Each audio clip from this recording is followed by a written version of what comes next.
الحمد لله الذي أكرمنا بنعمة الإيمان والحمد لله الذي أنعمنا بنعمة الإسلام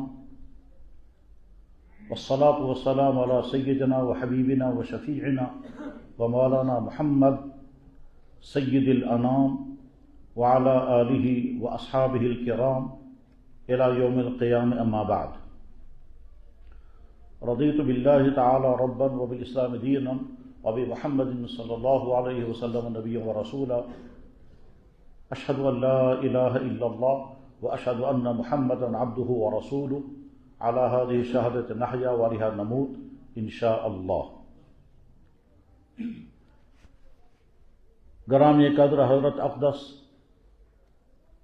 ہم سب کے محسن اور ہم سب کے مخدوم حضرت مولانا غلام قادر صاحب دامت برکاتہم، دیگر معزز ترین علماء کرام، خاص طور پر صاحبزادہ محترم حضرت مولانا سعید احمد حبیب صاحب اور ان کے دیگر تمام رفقا اور عزیز نوجوان طلبہ، اللہ کے فضل سے آپ کی خدمت میں حاضری کا موقع مل گیا. اگرچہ تاخیر ہو گئی اور تاخیر کی کلفت آپ حضرات نے شاید اس لیے محسوس نہیں کی ہوگی کہ مغرب سے لے کر اب تک آپ کے سامنے بہت مفید ترین چیزیں آئی ہوں گی. ظاہر ہے قرآن کریم کی تلاوت ہوئی ہوگی، نعت مبارکہ پڑھی گئی ہوگی، قیمتی نصیحتیں آپ کے سامنے آئی ہوں گی. اس لیے انتظار کی کلفت سے آپ محفوظ ہی رہے ہوں گے. انتظار کبھی باعث لذت ہوتا ہے، کبھی باعث اضطراب ہوتا ہے اور کبھی روح فرسا ہوتا ہے، اور یہ موقوف ہوتا ہے اس بات پر کہ انتظار کس کا ہو رہا ہے، انتظار کیوں ہو رہا ہے اور انتظار کرنے والے کون ہیں. لیکن خالص دینی مجلس ہے اور اس دینی مجلس میں یقیناً آپ کے سامنے نہایت مفید ترین چیزیں آئی ہوں گی. قرآن کریم کی تلاوت بذات خود بہت بڑی نعمت ہے، البتہ یہ اس پر موقوف ہے کہ تلاوت کرنے والے اور تلاوت سننے والے روایتی طور پر سے تلاوت نہ سنیں، اور حقیقت میں تلاوت اگر سنی جائے تو قرآن کریم خود قرآن کے حکم کے بارے میں فرماتا ہے اذا تلیت علیہم آیاتہ زادتہم ایمانا. جو قرآن کریم کی تلاوت کی جاتی ہے تو سننے والوں کے ایمان میں اضافہ ہوتا ہے، اور وجلت قلوبہم، اور ان کے قلوب دہل جاتے ہیں. نعت مبارکہ ضرور پڑھی گئی ہوگی. نعت ازدیاد محبت رسول کا ذریعہ بنتا ہے، تو اس لیے انشاءاللہ اب تک کی یہ مجلس اگرچہ انتظار کی گھڑیاں جتنی آپ کے لیے بڑی مشکل تھی، اسی طرح سے ہم لوگ بہت تیزی کے ساتھ چلتے رہے اور بڑی اضطراب میں تھے کہ کب پہنچیں، اور وہاں نوجوان طلباء انتظار میں ہوں گے، تو مجھے خود بہت زیادہ اضطراب تھا کہ میں کب پہنچوں. اور یہ اس لیے کہ اگر یہ سوال کیا جائے کہ آج کی امت مسلمہ کا سب سے اہم ترین مسئلہ کیا ہے، تو جوابات مختلف ہوں گے. جواب دینے والے کا مائنڈ سیٹ، جواب دینے والی کی سوچ جیسی ہوگی ویسا ہی وہ امت مسلمہ کے مسائل کا تعین کرے گا. سب سے بڑا مسئلہ یہ ہے، جواب دینے والا جیسی سوچ کا حامل ہوگا وہی بتائے گا. وہ کسی کی نظر میں کوئی مسئلہ ہوگا، کسی کی نظر میں کوئی مسئلہ ہوگا، کسی کی نظر میں معاشی مسائل ہوں گے، کسی کی نظر میں سیاسی مسائل ہوں گے، کسی کی نظر میں صحت کے مسائل ہوں گے، کسی کی نظر میں سماجی یا معاشرتی مسائل ہوں گے. لیکن بہت سارے اہل نظر کی سوچ یہ ہے کہ اس وقت امت مسلمہ کا سب سے بڑا مسئلہ نئی نسل کے ایمان اور ان کے کیریکٹر کی حفاظت کا مسئلہ ہے. اللہ جل شانہ نے دین کی دولت امت مسلمہ کو عطا فرمائی، اور یہ دولت صرف امت مسلمہ کے لیے نہیں، تمام انسانیت کے لیے ہے. لیکن امت مسلمہ اس دین کے محافظ ہیں. اب امت مسلمہ اس دین کے پھیلانے کے کام اور اس کی اشاعت کے لیے جو کچھ کرنا چاہیے تھا وہ تو ابھی نہیں ہو پا رہا ہے. اس وقت صورتحال یہ ہے کہ خود امت مسلمہ کی نئی نسل کا ایمان اور ان کا کردار ایسے خطرات کے زد میں ہیں کہ ہو سکتا ہے کہیں اللہ تعالی شانہ کا وہ اشارہ، بلکہ صراحتاً جو اللہ نے فرمایا، کہیں وہ پورا نہ ہو جائے. یا ایھا الذین آمنوا من یرتد منکم عن دینہ فسوف یأتی اللہ بقوم یحبهم ویحبونہ. اے ایمان والو اگر تم دین پر قائم نہیں رہنا چاہتے تو میں تم کو ہٹا دوں گا، نئی قوم اسلام میں داخل ہوگی۔ اس وقت بہت سارے لوگوں کی رائے کے مطابق سب سے نازک مسئلہ نئی جنریشن کا ہے، نئی پود کا ہے، اور خاص طور پر وہ ہماری نئی نسل جو مدرسوں سے دور، جو مکاتب سے دور، جو دعوت و تبلیغ سے دور، جو خانقاہوں سے دور، جو صالحین سے دور ہے، یہ سکولوں میں ہے، یہ کالجوں میں ہے، یہ کوچنگ سینٹروں میں ہے، یہ بازاروں میں ہے، یہ مالز میں ہے، یہ ہسپتالوں میں ہے، یہ سڑکوں میں ہے، اس نسل کا ایمان، اس کا کردار اور اس کی صحت، یہ سب کے سب خطرات کی زد میں ہیں، اور وہ خطرات کسی ایک طرف سے نہیں ہیں، اندر سے بھی ہیں اور باہر سے بھی ہیں۔ وہ درخت جو اندر سے خشک ہو جائے اور باہر کی ہوا اس کی مخالف ہو، اس درخت کا کھڑا رہنا بہت مشکل ہے۔ وہ نوجوان نسل جو اپنے اللہ سے ویسے واقف نہیں جیسا ہونا چاہیے، جو اپنے نبی سے ویسے واقف نہیں جیسا اسے ہونا چاہیے، جو اپنے قرآن کو نہیں جانتی، جو اپنے دین کی بنیادوں سے واقف نہیں ہے، اور باہر اور اس کے بعد پھر وہ ایسے ماحول میں ہے جہاں ایتھیسزم ہے، جہاں ایگنوسٹزم ہے، جہاں الحاد ہے، جہاں ماڈرنزم ہے، جہاں اباحیت پسندی ہے، جہاں اوریانیت ہے، جہاں کو ہے سب کچھ، یعنی جہاں مردوں اور عورتوں کا اپنی تمام تر کششوں کے ساتھ اختلاط ہے، اس جگہ پر یہ نوجوان لڑکا کھڑا ہے، تو یہ اپنی ایمان کو کیسے بچا پائے گا، اپنی کردار کو کیسے بچا پائے گا، اور اپنی صحت کو کیسے بچا پائے گا، جبکہ شیطان کے حملے ایک طرف، نفس کے حملے دوسری طرف، جوانی کا کچا ذہن اور متاثر ہونے کی کیفیات الگ ہیں، اور باہر کے ماحول میں اور نہ جانے کہاں کہاں سے کیا کیا محنتیں ہو رہی ہوں گی، جس کے نتیجے میں اس مسلمان نوجوان کا ایمان، اس کا تعلق مع اللہ، اس کا نبی کے ساتھ تعلق، اس کے آخرت کے جان کا یقین، یہ ساری چیزیں خطرات کی زد میں ہیں۔ یہ وہ چیز ہے کہ جس کی فکر جناب رسول اکرم صلی اللہ علیہ وسلم کو بہت زیادہ تھی۔ اگر یہ سوال کیا جائے کہ اللہ کے نبی علیہ الصلوۃ والسلام جب دنیا سے رخصت ہو رہے تھے تو ایک طرف سے آپ کو خوشی اور کامیاب خوشی تھی کہ آپ نے دین اسلام کھڑا کر دیا تھا، اور ایسی کامیابی اس کائنات میں کسی کو نہیں ملی۔ صرف 23 سال کے عرصے میں اللہ کے نبی علیہ الصلوۃ والسلام نے وہ کارنامہ انجام دیا ہے جو اس انسانی تاریخ میں نہ کسی نبی سے ایسا کارنامہ انجام پا سکا ہے، نہ کسی حکمراں سے ایسا کارنامہ انجام پا سکا ہے، نہ کسی رولر سے ایسا کارنامہ انجام پا سکا ہے۔ اتنی کم خون کے نتیجے میں اتنی بہترین سوسائٹی اور اتنا آئیڈیل ملک اس کائنات میں وجود میں لایا صرف جناب رسول اکرم صلی اللہ علیہ وسلم کی ذات اقدس نے۔ اس موضوع پر بات نہیں اس وقت کرنی ہے، یہ تو جب وہ لوگ کہ جو خود مسلمان نہیں ہیں اور عالمی تاریخ کو جاننے والے ہیں وہ خود یہ تسلیم کرتے ہیں۔ ممکن ہے آپ میں سے کسی نے کتاب پڑھی ہوگی 100 بڑے آدمی کے نام سے، دی 100 کتاب نام کی لکھنے والا انگریز ہے مائیکل، اس نے انسانی تاریخ کے 100 انسانوں کا انتخاب کیا تو سب سے پہلے جس ذات اقدس کا نام اس نے لیا ہے وہ ہے محمد الرسول اللہ صلی اللہ علیہ وسلم کے ذات اقدس، اور وہ لکھتا ہے اس میں کہ لوگ مجھ سے سوال کریں گے آپ نے سب سے پہلے ان کا نام کیوں لیا، تو جواب یہ ہے کہ دینی اور دنیاوی اعتبار سے اتنا کامیاب اس دھرتی پر کوئی ہوا ہی نہیں ہے جتنا محمد الرسول اللہ صلی اللہ علیہ وسلم کامیاب۔ آپ علیہ الصلوۃ والسلام کو ایک تو خوشی تھی کہ میں نے دین کھڑا کر دیا، خوشی اس بات کی تھی کہ میں نے ایک ایسی امت تیار کر دی ہے جیسی امت اور کوئی تیار نہیں کر سکا، وہ صحابہ کرام کی صورت میں تھی۔ لیکن اس کے ساتھ جن چند باتوں کی آپ کو فکر تھی ان میں سے ایک فکر یہ تھا کہ میری امت کے علماء بگڑنے نہیں چاہیے، اور میری امت کے حکمراں بگڑنے نہیں چاہیے، اور میری امت کے نوجوان بگڑنے نہیں چاہیے۔ ان 3 باتوں کا فکر تھا۔ اب مجھے 2 طبقوں کے بارے میں تو ظاہر اس وقت کوئی گفتگو نہیں کرنی ہے، مجھے تیسرے طبقے کے بارے میں اس وقت مختصر سے گفتگو کرنی ہے۔ جناب رسول اللہ صلی اللہ علیہ وسلم نے جب یہ ارشاد فرمایا کیف بکم ایھا الناس، لوگوں اس وقت تمہارا کیا بنے گا، اذا طغى نساؤکم، جب تمہاری عورتیں سرکش ہو جائیں گی، وفسق فتیانکم، اور تمہارے نوجوان فاسق و فاجر بن جائیں گے۔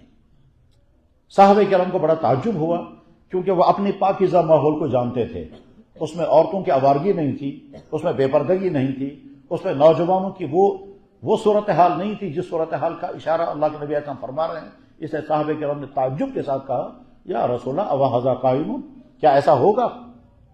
یعنی جو آپ فرما رہے ہیں ان کا ذہن کو قبول نہیں کر رہا تھا، کیونکہ وہ اپنے ماحول کو دیکھ رہے تھے، اور اس ماحول میں بگڑے ہوئے نوجوان نہیں تھے، وہاں تو پاکیزہ ترین نوجوان تھے جن کی جوانی میں کسی طرح کا کوئی داغ نہیں تھا۔ اس کائنات میں سب سے مقدس جماعت پیدا ہوئی تھی صحابہ کرام، اور صحابہ کرام میں چاہے وہ بزرگ تھے، چاہے جوان تھے، چاہے مرد تھے، چاہے خواتین تھی، ان سب کا کردار مثالی کردار تھا، اور ایسا مثالی کردار اور کوئی نبی اور کوئی ریفارمر اور کوئی رولر اور کوئی بزرگ اور کوئی اوتار نہیں پیدا کر سکا۔ اس لیے صحابہ کرام کو تعجب ہوا کہ ہمارے نوجوان کیسے بگڑیں گے۔ تعجب کے ساتھ انہوں نے کہا اوہذا قائل یا رسول اللہ، کیا یا رسول اللہ ایسا بھی ہوگا کہ ہمارے نوجوان بگڑ جائیں گے؟ آپ نے فرمایا ہاں نوجوان بگڑ جائیں گے، جو میں بتا رہا ہوں اس سے زیادہ بدتر حال ہوگا۔ واشد من ذلک کیف بکم ایھا الناس اذا طغى نساؤکم وفسق فتيانکم قالوا اوہذا قائل یا رسول اللہ قال نعم واشد من ذلک، اس سے زیادہ برا حال ہوگا۔ پھر آپ نے خود ہی فرمایا کیف بکم اذا ترکتم الامر بالمعروف والنہی عن المنکر، اس وقت کیا بنے گا تمہارا کہ جب بگڑنے والے بگڑ رہے ہوں گے اور کہنے والا کوئی نہیں ہوگا۔ صحابہ کرام کو تب تعجب ہوا۔ پھر آپ نے فرمایا اس سے زیادہ برا حال ہوگا کیف بکم اذا رأیتم المنکر معروفا والمعروف منکرا، یعنی گویا ہمارے نبی کو اس زمانے میں فکر تھا کہ میری امت کے جوان بگڑنا نہیں چاہیے، اس لیے آپ نے براہ راست جوانوں کو خطاب کیا اور الگ الگ خطابات کے موقع پر الگ الگ انداز سے گفتگو فرمائی۔ یعنی جوانوں کا بگڑنا کسی قوم کے مستقبل کے برباد ختم ہونے کا اشارہ ہوتا ہے، اور جوانوں کا سدھار جو ہے وہ کسی قوم کے مستقبل کے محفوظ ہونے کی علامت ہوتی ہے۔ اس وقت کا ہمارا نوجوان جن خطرات کی زد میں ہے، میں بالکل بہت واضح ہو کر کے یعنی براہ راست آپ سے قریب آ کر کے بات کرنے کی کوشش کروں گا۔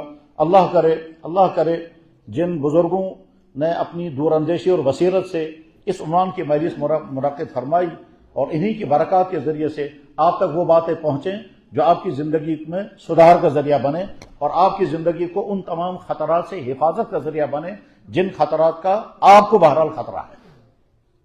میں اور واضح کر دینا چاہتا ہوں، وہ تمام نوجوان جو مدرسوں میں ہیں، وہ تمام نوجوان جو دعوت و تبلیغ کے ساتھ ہیں، وہ تمام بچے جو مکاتب میں پڑھ رہے ہیں، وہ تمام نوجوان جن کے گھروں کا ماحول کسی نہ کسی درجے میں دینداری کا ہے، ان نوجوانوں کو بھی خطرے ہیں، مگر کم سے کم الحاد کا خطرہ انہیں نہیں ہے، کم سے کم اللہ اور رسول کے باغی ہونے کا خطرہ انہیں نہیں ہے۔ لیکن وہ ہماری نوجوان نسل جو ماڈرن گھروں میں ہے، ماڈرن تعلیمی اداروں میں ہے، جہاں تعلیمی نظام چاہے کسی اور کے ہاتھ میں ہے چاہے اپنوں کے ہاتھ میں ہے، جہاں کا سلیبس کچھ اور ہے، جہاں کا ماحول کچھ اور ہے، بلکہ اس سے اور ایک قدم اور آگے بڑھ کر جب مہم یہ چل رہی ہو کہ تعلیمی ادارے دانشگاہیں رہیں یا نہ رہیں، دانشگاہیں بن جائیں، تو اس وقت اس نوجوان کا ایمان تو خطرے میں ہوگا ہی ہوگا۔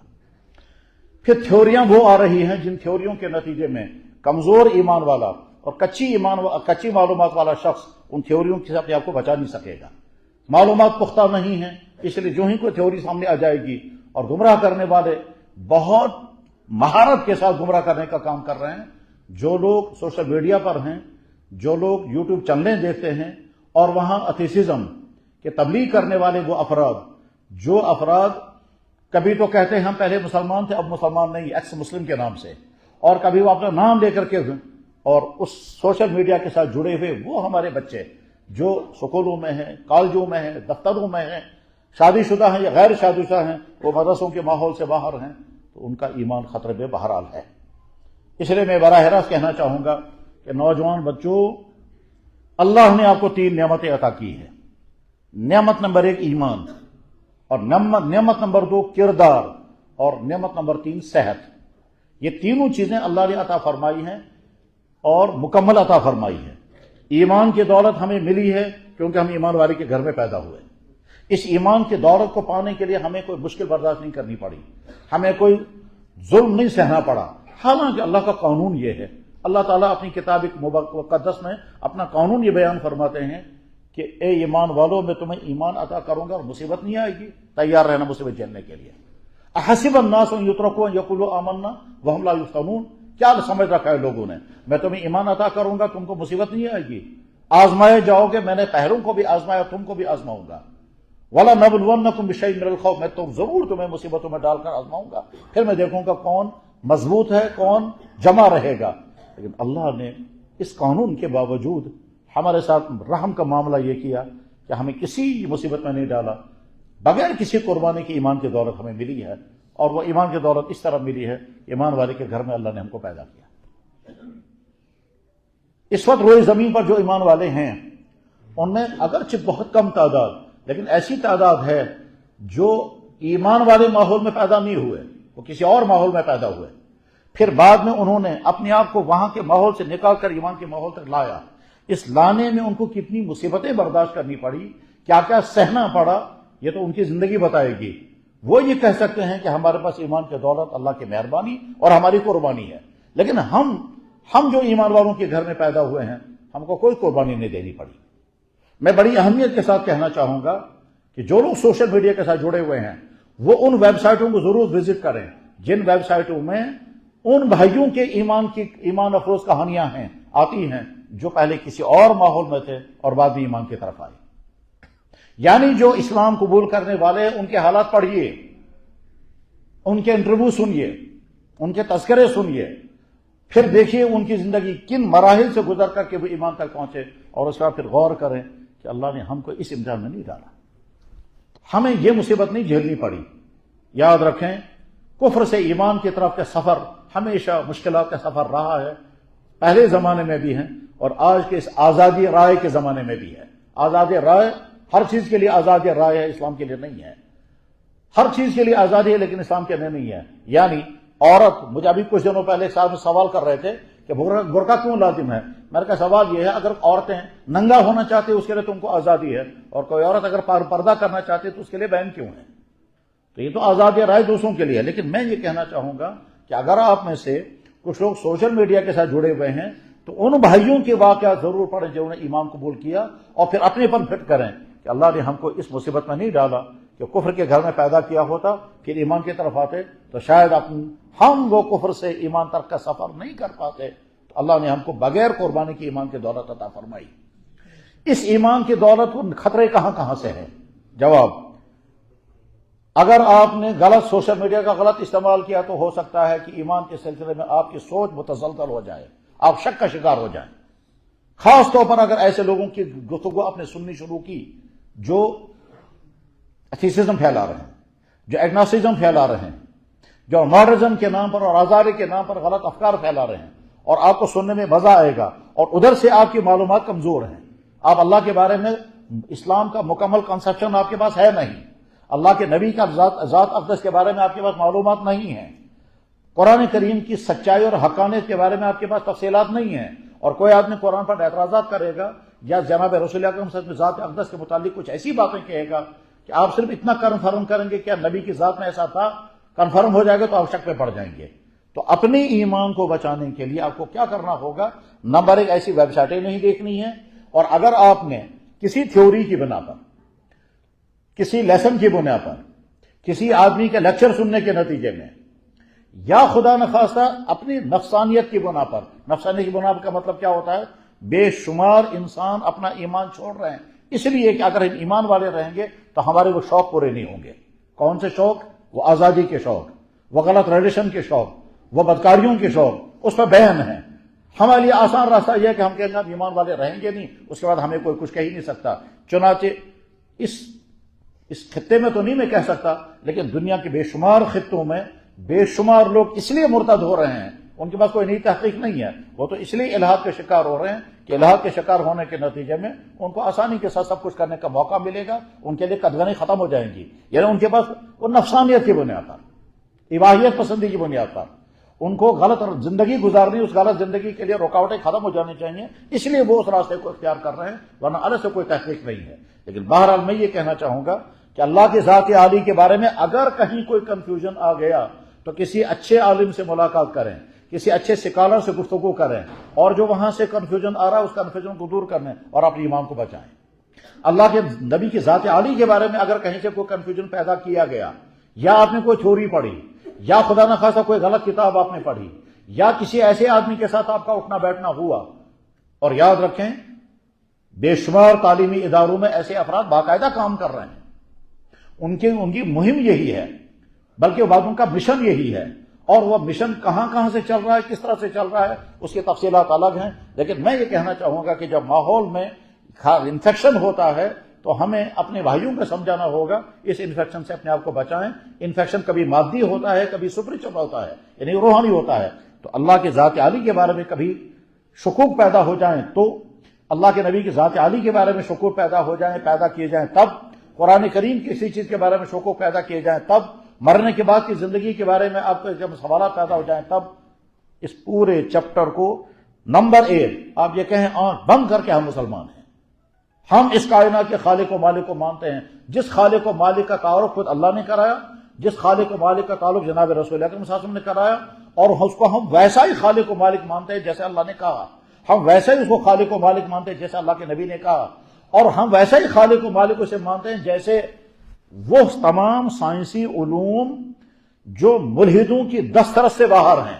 یعنی سائنس اپنی حقیقت کے اعتبار سے یہ ثابت کرتی ہے کہ اس کائنات کا کوئی نہ کوئی خالق ہے۔ کاز و افیکٹ کا سارا فلسفہ یہی ہے، اگر دنیا میں کچھ ہے تو اس سے پہلے کچھ اور ہوگا جس نے وجود میں لایا۔ لائٹ جل رہی ہے، اس کے معنی یہ ہے کہ کہیں پاور ہاؤس کام کر رہا ہے۔ ہم زندگی گزار رہے ہیں، اس کا مطلب یہ ہے کہ کوئی زندگی چلانے والا ہے۔ گاڑی بنانے والا بھی کوئی ہے، گاڑی چلانے والا بھی کوئی ہے۔ گاڑی خود بنتی نہیں، گاڑی خود چلتی نہیں۔ کمپیوٹر بنانے والا بھی کوئی ہے، کمپیوٹر چلانے والا بھی کوئی ہے۔ نہ کمپیوٹر خود بنتا ہے، نہ کمپیوٹر خود چلتا ہے۔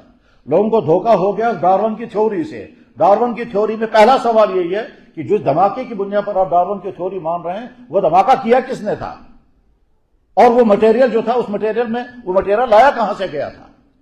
خیر، تو میں عرض یہ کرنا چاہ رہا ہوں کہ ایمان کو بچانے کے معنی یہ ہیں اللہ کی ذات کے بارے میں کسی کنفیوژن کا شکار نہ ہو، اور اگر کہیں آپ کو کنفیوژن ہو گیا کسی کتاب کی بنا پر، کسی تھیوری کی بنا پر، کسی آدمی کے کہنے کی وجہ سے، کسی ویب سائٹ کو وزٹ کرنے کے نتیجے میں، اور آپ کے ذہن میں شکوک رہے، ان شکوک کو اپنے دل میں نہیں رکھیں، فوراً اپنا علاج کرنے کے لیے کسی ایسے آدمی سے ملنے کی کوشش کریں جو آپ کی اس بیماری کا علاج کر سکے۔ یاد رکھیں، ڈاکٹر کا انتخاب کرنا آپ کی ذمہ داری ہے۔ بیماری اگر جسمانی ہو تو اس میں ڈاکٹر کا انتخاب کرنے میں انسان غلطی نہیں کرتا۔ سکن کی تکلیف ہوگی تو سکن کے ڈاکٹر کے پاس جائے گا، ہارٹ کی تکلیف ہوگی تو ہارٹ کے ڈاکٹر کے پاس جائے گا، برین کی تکلیف ہو تو برین کے ڈاکٹر کے پاس جائے گا۔ اور جب دین کے کسی معاملے میں آپ کو تحقیق کرنی ہوگی تو آپ پہلے سوچیں، آپ عام امام صاحب کے پاس نہیں جائیں گے، آپ عام عالم کے پاس نہیں جائیں گے، اس فیلڈ کا جو ایکسپرٹ ہوگا اس کے پاس جا کر کے پھر کہیں کہ ہمیں اس مسئلے میں یہاں پر آ کر کنفیوژن ہو گیا ہے، آپ ہمیں سمجھائیں اس طرح سے، تو آپ کا ایمان بچ جائے گا۔ کہنے کے معنی یہ ہیں اللہ نے ہم کو ایمان کی دولت عطا فرمائی ہے، یہ ایمان کی دولت ہمارے ہاتھ سے چھننی نہیں چاہیے، یا ہمارے ہاتھ سے ضائع نہیں ہونی چاہیے، چاہے آپ کسی سکول میں ہوں، چاہے آپ کسی فنکشن میں ہوں، چاہے آپ کون سا سلیبس پڑھ رہے ہوں، چاہے آپ کو پڑھانے والا کیا پڑھا رہا ہو، اور چاہے آپ خود پڑھانے والے کیوں نہ ہوں، بہرحال اپنے ایمان کو بچائیں۔ اور بچانے کے معنی یہ بھی ہیں کہ ایمان جیسے بہت مضبوط چیز ہے، ایسے انتہائی نازک چیز بھی ہے۔ ایسا ہو سکتا ہے کہ کبھی انسان کسی چیز کو سمجھ رہا ہو یہ معمولی چیز ہے اور اسے ایمان ختم ہو جائے گا۔ ہم سمجھ رہے ہوں گے یہ چیز کریں گے تو شاید ایمان ختم مگر اسے نہیں ہوگا، اور ہم سمجھ رہے ہوں گے اس چیز سے ختم نہیں، اسے ختم ہو جائے گا۔ پانی کا گلاس لکوڈ ہے، پیا جائے گا تو فائدہ ہے۔ لسی کا گلاس ایک لکوڈ ہے، پیا جائے گا تو بہت فائدہ ہوگا۔ جوس قسم قسم کے پائے جاتے ہیں، ہم پیتے ہیں، فائدہ اٹھاتے ہیں۔ غرض یہ کہ دنیا میں بے شمار لکوڈ ہیں، لیکن ان لکوڈوں میں سے ایک لکوڈ شراب بھی ہے۔ چلیے ہمیں شراب سے بحث نہیں ہے۔ ایک آدمی نے یہ سمجھا کہ پانی کا گلاس میں نے پیا، اسے فائدہ ہوا، لکوڈ تھا۔ شراب میں نے زمزم کا گلاس پیا، فائدہ ہوا۔ میں نے جوس کا گلاس، فائدہ ہوا۔ لیکن میں ایک گلاس نہیں، ایک کپ نہیں، صرف ایک چمچہ تیزاب کا پانی پیوں گا کیونکہ وہ بھی لکوڈ ہے، تو ظاہر ہے کہ اس کے نتیجے میں جو نقصان ہوگا وہ سب کو معلوم ہے۔ یہ نہیں کہہ سکتے کہ صاحب وہ لکوڈ تھا تو اسے فائدہ ہوا، اس لکوڈ سے بھی فائدہ ہی ہوگا، یہ تو میں نے بہت کم پیا۔ بس سیم اسی طرح سے کبھی انسان ایسا کرتا ہے کیا کہ چھوٹی سی غلطی کرتا ہے وہ اپنی خیال کے مطابق، اور اس کا ایمان ختم ہو چکا ہوتا ہے۔ اس کے نتیجے میں کچھ ایسی چیزیں ہیں جن کو ہم سمجھیں گے یہ معمولی ہے، جیسے کہ ہمارے بعض بڑے تعلیم یافتہ لوگ کہتے ہیں اتنے سے کیا ہوگا، اس کرنے سے کچھ نہیں ہوتا ہے، اسلام اتنا کمزور نہیں ہے، اور وہ کرتے رہیں گے اور اس کے نتیجے میں ایمان چھن جائے گا۔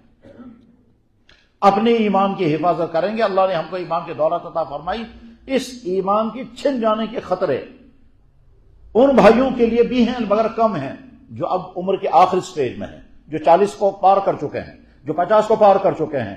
اس کا خطرہ جو ہے وہ اس نوجوان نسل کو زیادہ ہے، جو نوجوان نسل جدید تعلیم سے جڑی ہوئی ہے، وہاں تھیوریاں ہیں، وہاں کہانیاں ہیں، وہاں دیومالائی کہانیاں بھی آئیں گی، وہاں سلیبس میں ایسی بے شمار چیزیں آئیں گی، وہاں کے ماحول میں ایسی چیزیں آئیں گی، اور کچھ لوگ کروائیں گے بھی، اور یہ بھی ہو سکتا ہے کہ لالچ بھی آ جائے گا بیچ میں، اور یہ بھی ہو سکتا ہے کہ آرڈر بھی آ جائیں گے۔ یہ ساری چیزیں جمع ہو کر کے مجموعہ کیا بنے گا؟ آپ کے ایمان کو خطرہ۔ تو اپنے ایمان کو بچائیں گے، چاہے کنفیوژن کے ذریعے سے خطرہ آئے تب، چاہے کسی لالچ کے نتیجے میں خطرہ آئے تب، کاش آپ سمجھ جائیں میں کیا کہنا چاہ رہا ہوں، اور چاہے کسی پریشر کے ذریعے سے خطرہ آئے تب اپنے ایمان کو بچائیں گے۔ اس وقت سوچیں گے جو میں کرنے جا رہا ہوں اس کے نتیجے میں میرا ایمان بچے گا نہیں، اور یہ بھی ذہن میں رکھیں کہ اللہ کی ذات عالی حق ہے، ہمارے شک و شک کی بنیاد پر یہ نہیں کہہ سکتے پتہ نہیں اللہ ہے بھی یا نہیں۔ اللہ کے نبی برحق ہیں، اس میں کوئی شک ہی نہیں، نبی برحق ہیں۔ میں ابھی کچھ دنوں پہلے ایک صاحب کی تحقیق پڑھ رہا تھا، آپ نے بھی شاید ہو سکتا ہے سنی ہوگی، کہ بہت بڑے پنڈت ہیں، وہ ابھی زندہ ہیں، انہوں نے صاف اعلان کر کے کہا کل کی اوتار تو محمد صلی اللہ علیہ وسلم ہی ہیں، اور صاف اعلان کر کے کہا کہ ہمارے برادر وطن جس شخص کے انتظار میں وہ یہی ہے، اور الہ آباد یونیورسٹی کے پروفیسر ہیں، وہ اعلان کر کے کہہ رہے ہیں۔ تو محمد رسول اللہ نبی برحق ہیں، جن کے نبی ہونے کا اعلان اللہ نے کیا، تمام نبیوں نے کیا، سارے فرشتوں نے کیا، ساری مذہبی کتابوں میں ہے، حتیٰ کہ تمہاری کتابوں میں موجود ہے، اور کائنات کے چپے چپے کی مخلوقات گواہیاں دے رہی ہیں محمد نبی برحق ہیں، اسی نبی کو ہم مانتے ہیں۔ اور اس کے بعد اگر کہیں شک ہو جائے ان کی ذات عالی کے متعلق، خاص طور پر وہ ریسرچیں، وہ تحقیقات جو اسی غرض سے سامنے لائی جاتی ہیں تاکہ مسلمان اپنے نبی سے بدظن ہو جائے، اور اللہ کے نبی کی وہی چیزیں سامنے لائی جائیں گی جس کے نتیجے میں اب شکوک کا شکار ہو جائیں گے کہ صاحب انہوں نے اتنے نکاح کیوں کیے، حضرت عائشہ چھوٹی عمر کے ان کے ساتھ نکاح کیوں کیا، انہوں نے غلامی کو وغیرہ وغیرہ۔ تو غرض یہ کہ اپنی ایمان کو بچائیں گے اب، اور یہ دیکھیں گے ایمان کو خطرے کہاں کہاں سے، اور اگر خدا نہ خواستہ کہیں کنفیوژن کے شکار ہو گئے تو اس وقت بڑی فکر مندی کے ساتھ اس کفر کو اپنے دل میں نہیں بٹھائیں گے۔ کفر کی ایک قسم وہ بھی ہے کہ انسان اپنے دل میں بٹھائے گا اور زبان سے ظاہر نہیں کرے گا، اور کہے گا رہوں گا میں سوسائٹی میں ہی، رہوں گا اسی گھر میں، رہوں گا میں اسلام مسلمانوں کے نام کے ساتھ، مگر اندر اللہ سے بھی نفرت ہے، اللہ کے نبی سے بھی نفرت ہے، دین سے بھی نفرت ہے۔ یہ میں اس لیے کہہ رہا ہوں کہ ہمارے سامنے واقعات ہیں۔ خاتون مجھے فون کر کے کہہ رہی ہے، میرا شوہر مجھے کہتا ہے میں نے تمہارے ساتھ نکاح کیا ہے، تمہارے جسم کے ساتھ میرا نکاح ہے، میں نہ تمہارے خدا کو مانتا ہوں نہ تمہارے نبی کو مانتا ہوں۔ یہ خاتون مجھ سے کہتی ہے اب مجھے کیا کرنا چاہیے؟ تو میں نے کہا تمہارے والدین نے نہیں سوچا کہ ہم کس کے ساتھ نکاح کر رہے ہیں؟ کہا کہ جی یہ میرے شوہر جو ہیں وہ باہر کے کسی ملک میں رہا کرتے تھے، وہیں انہوں نے ڈگریاں کی ہیں، اس وقت جاب کر رہے ہیں یورپ کے فلاں ملک میں، میں بھی انہیں کے ساتھ ہوتی ہوں، میں ابھی واپس آئی ہوں، اس وقت میری صورتحال یہ ہے۔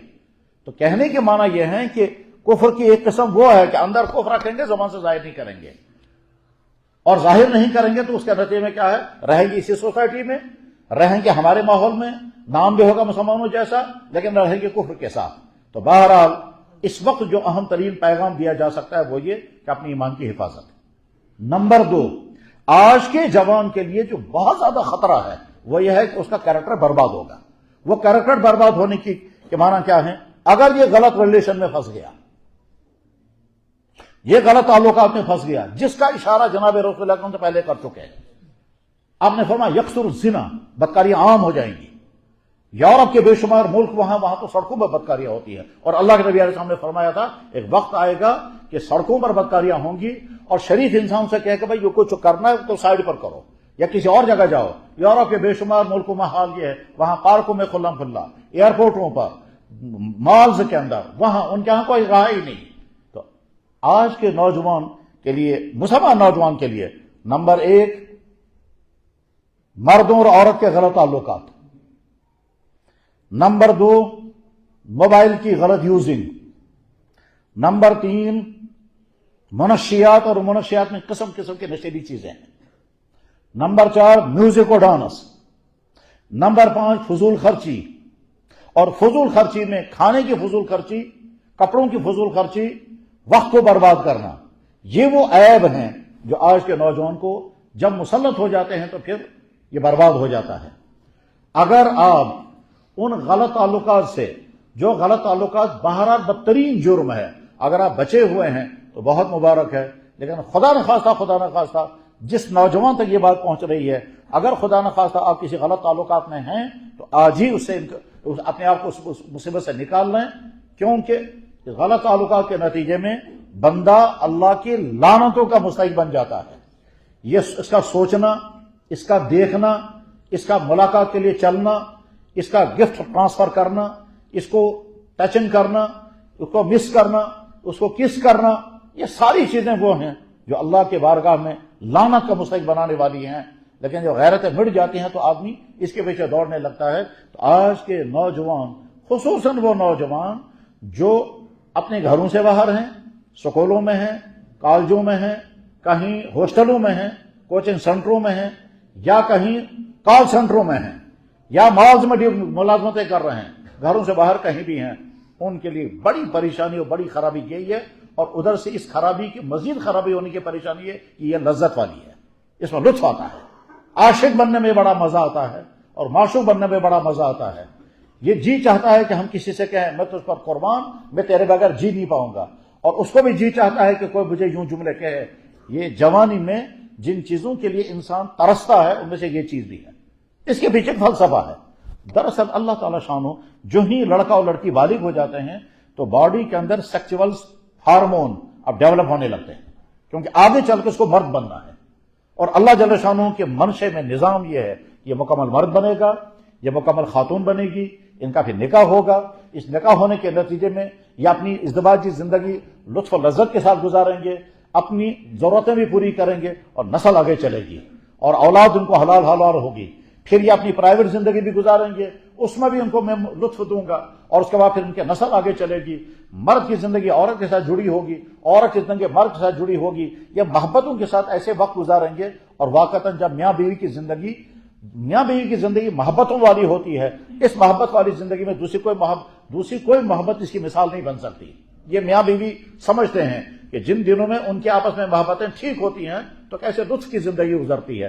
اللہ نے یہ سارا نظام کھڑا کرنا ہے، اور اس نظام کو کھڑا کرنے کے لیے پہلے سیکچول پاور دینا ہے، مرد کے اندر بھی عورت کے اندر بھی. اور یہ انسانوں کے لیے نہیں، مخلوقات کے اندر بھی اللہ نے میل فیمیل بنایا. اب جب اللہ تعالیٰ شانوں نے مرد کے اندر یہ جذبہ پیدا کیا مردانگی کا، تو ساتھ میں بیان لگائی کہ اس کا غلط استعمال نہیں کرو گے. تمہارے اندر جو جذبہ میں نے پیدا کیا ہے مرد کے اندر فیمیل کی طرف مائل ہونے کا اور فیمیل کے اندر میل کی طرف مائل ہونے کا، اس کا غلط یوز نہیں کرنا.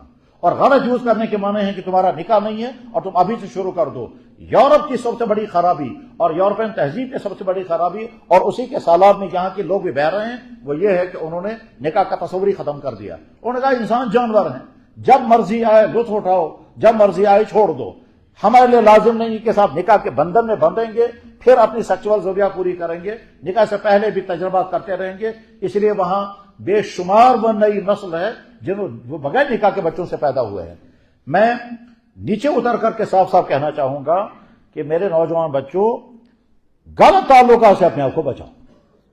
اور اس غلط تعلقات سے بچنا آسان نہیں ہے، اس کے لیے آپ کو بڑی جنگ کرنی پڑے گی. اندر سے جذبات ابھریں گے، آپ دوسروں کو اسی میں مبتلا دیکھیں گے. آپ کا خیال آئے گا فلانا فلانے کے ساتھ زندگی گزار رہا ہے، فلاں کا عاشق ہے، وہ دونوں گھوم رہے ہیں، میں کیوں بیٹھوں گا. اور پھر اس کے بعد آپ اپنے آپ کو دیکھیں گے تو آپ کو لگے گا میں بھی سمارٹ ہوں، میں بھی خوبصورت ہوں، میں بھی فلانے کے سٹائل کے مطابق بال بنا سکتا ہوں. اور اس کے بعد پھر شیطان ہوتے ہوتے وہاں تک پہنچا دے گا. اور اگر آپ نے یہاں سے بچنے کی کوشش کی تو وہاں سے آپ کو فون آئے گا، شیطان اس کو استعمال کر لے گا. ہو سکتا ہے اس کو آمادہ کر کے وہ، کیونکہ جناب رسول اکرم صلی اللہ علیہ وسلم نے فرمایا ہے میں نے اپنی امت کے 2 طبقوں کو جہنم میں جلتے ہوئے دیکھا، مگر وہ 2 طبقے ابھی دنیا میں آئے نہیں. پھر ان میں سے فرمایا نساء قاسیات عاریات، ایسی عورتیں جو کپڑے پہننے کے باوجود ننگی ہوں گی، مائلات، یہیں سے پیچھا کریں گی، ممیلات، اور یہ چاہیں گے کہ وہ ہمارا پیچھا کرے. یعنی اس کا مطلب یہ ہے کہ یہیں سے تعلقہ جوڑنے کی کوشش کریں گی، یہیں سے اپنی عشق کا اظہار کریں گی، یہیں سے پھر محبت کا اظہار، اور انتظار میں رہے گی وہیں. دنیا میں تو ایسے بے شمار علاقے ہیں جہاں پہلے کارڈ لے کر کے لوگ کھڑی رہتی ہیں. لیکن اگر یہاں وہ مصیبت نہیں آئی ہے، لیکن بہرحال یہاں کے نوجوانوں کے لیے خطرہ کیا ہے؟ یا تو نفس یہاں سے ابھارے گا آپ کو، میں اس کے ساتھ تعلقہ جوڑوں گا، اور اگر آپ نے اپنے آپ کو بچایا تو وہاں سے اس کو ابھارا کر اور وہ وہاں سے تعلقات جوڑے گی، اور اس کے بعد آپ اس میں پھنس جائیں گے، پھر اپنے آپ کو نکال نہیں سکیں گے۔ اور جب کوئی آدمی اس میں پھنس جاتا ہے تو یاد رکھیں اس میں الگ الگ پہلو ہیں، لیکن ایک پہلو یہ بھی ہے کہ جب انسان حرام کے ذریعے سے لذت اٹھاتا ہے تو خطرہ یہ ہے کہ اللہ تعالیٰ آگے حلال کی لذت عطا نہیں کرے گی۔ یعنی اجنبی کے ساتھ رہنے میں مزہ آئے گا، اور جب شادیاں ہوں گی تو بیوی کے ساتھ رہنے میں مزہ نہیں آئے گا۔ بیوی کے ساتھ کتنے مرد ایسے ہیں بیویوں سے لڑیں گے، اجنبی عورتوں کے پر قربان ہیں، تنخواہیں لیں گے، ان پر خرچ کریں گے، اور کتنے مرد وہ ہیں کہ جناب اپنے بیڈ روم میں اللہ نے حلال دولت دی ہے اس سے محروم ہے، اجنبی کے ساتھ کانٹیکٹ میں ہیں۔ کتنے ہی مرد ایسے ہیں کہ جو اپنے کو اوائڈ کرنے کے بعد ویڈیو کالنگ کسی اور کے ساتھ چل رہی ہے، اور وہ عورتیں آ کر کے سناتی ہیں بعد میں اپنے حالات۔ تو میرے کہنے کے معنی یہ ہیں کہ اگر آپ جس ماحول میں ہیں اس ماحول میں ہو سکتا ہے کہ تم کو یہ داغ لگ جائے، بدکاریوں کا داغ، غلط تعلقات کا داغ، غلط ریلیشن کا داغ، اگر آپ اسے بچے ہوئے ہیں تو بہت مبارک، اور خدا نہ خواستہ اگر اس طرح کی غلطی ہے تو اپنے آپ کو اسے بچائیں۔ اور آج اگر توبہ کریں گے تو آسان ہے، کل کو اور مشکل ہے، اس سے آگے اور مشکل ہے، یہاں تک کہ آپ ہوتا کیا ہے، انسان پہلے گھبرانے لگتا ہے کہ میں یہ کروں یا نہ کروں، اور اندر سے جھٹکا لگے گا، کیونکہ ایمان چاہے کتنا ہی کمزور ہو یہ اندر سے جھٹکے دیتا ہے، یہ جرم مت کرو، یہ غلطی مت کرو، لیکن جھٹکے لگتے رہیں گے اور آپ کرتے رہیں گے۔ اس کے بعد ایک وقت آئے گا کہ دل آپ کو سمجھانا چھوڑ دے گا، ٹھیک، لیکن آپ کو ڈر رہے گا، گھر والے نہیں سننے چاہیے، لوگوں کو پتہ نہیں چلنا چاہیے۔ پھر ایک وقت آئے گا آپ کہیں گے آپ سن لیں تو کوئی حرج نہیں ہے، یعنی آپ آہستہ آہستہ ڈوبتے جا رہے ہیں۔ پھر ایک وقت آئے گا کہ آپ کہیں گے سن لیں سب، مجھے کوئی پرواہ نہیں، مجھے تو کرنا ہی کرنا ہے۔ اس کو اللہ کے نبی نے فرمایا کہ شباب شعبۃ من الجنون، جوانی ایک قسم کا پاگل پن ہے۔ یہ پاگل پن جب سوار ہو جاتا ہے انسان کو نہ اپنے دین کی فکر رہتی ہے، نہ اپنی عزت کی پرواہ، نہ اپنے والدین کی پرواہ، اس کے بعد پھر انسان بگڑتا چلا جاتا ہے، پھر نہ جانے کیا کیا تگڑم انسان کرتا ہے، گھر سے پیسہ لے گا اس پر خرچ کرے گا، یہ اس کے ساتھ اٹھ کر کے نہ جانے گا، اور یہ سلسلہ کہاں تک، پھر کہیں یہ گھومنے جائیں گے، پھر ہوٹلوں میں پھریں گے، پھر غائب ہو جائیں گے، پھر اور نہ جانے کیا کیا ہوتا رہے گا، اور بنیاد بنتی ہے وہ۔ اس لیے آج کے نوجوانوں کے لیے بہت بڑی خرابی یہ مصیبت ہے، غلط ریلیشنز، عاشق و معشوق بننے کے تعلقات، یہ جو جملے بولتے ہیں میں تیرے لیے تارے توڑ کر کے لاؤں گا، میرے بھائی آپ اپنی ماں کے لیے تو تارے توڑ کر نہیں لا رہے ہیں، جس ماں نے تم کو جنم دیا، آپ نے اپنی بہن کو کبھی نہیں کہا میں تیرے لیے تارے توڑ کر کے لاؤں گا۔ اور وہ انسان جو بڑھاپے میں ہیں اور پھر بھی غلط تعلقات میں ہیں، وہ اپنی بیٹی کے لیے تو تارے توڑ کر نہیں لا رہے ہیں، تو یہ اجنبی عورتوں کے لیے تارے، یاد رکھیں کوئی کسی کے لیے تارے توڑ کر نہیں لاتا ہے، یہ دراصل رشوت کی جملے ہوتے ہیں اس غلط کام کے لیے جس غلط کام میں کے راستے پر یہ چل رہے ہیں۔ ہم عورتوں کو سمجھاتے ہیں کہ جب بھی کوئی اجنبی مرد تم سے محبت کا اظہار کرے گا اس کے پیچھے نیت غلط ہوگی، چاہے وہ ظاہر میں کتنی محبت کا اظہار کرے، آپ کو کوئی چیز چاہیے مجھ سے کہنا، آپ کو پریشانی ہوگی، وہ اپنی بہن کو نہیں کہتا، اجنبی عورت کو کیوں کہتا ہے؟ لیکن خیر میں اس وقت سمجھانا چاہوں گا کہ نوجوان لڑکوں کے کیریکٹر کے مسئلے میں غلط تعلقات سے اپنے آپ کو بچائیں۔ اسی طرح سے ہماری نوجوانوں کی سوسائٹی میں اس وقت طرح طرح کی منشیات ہیں، اور وہ منشیات کھانے کی الگ ہیں، انجیکشنوں کی الگ ہیں، ٹیبلٹس کی شیپ میں الگ ہیں، لکوڈ شیپ میں الگ ہیں۔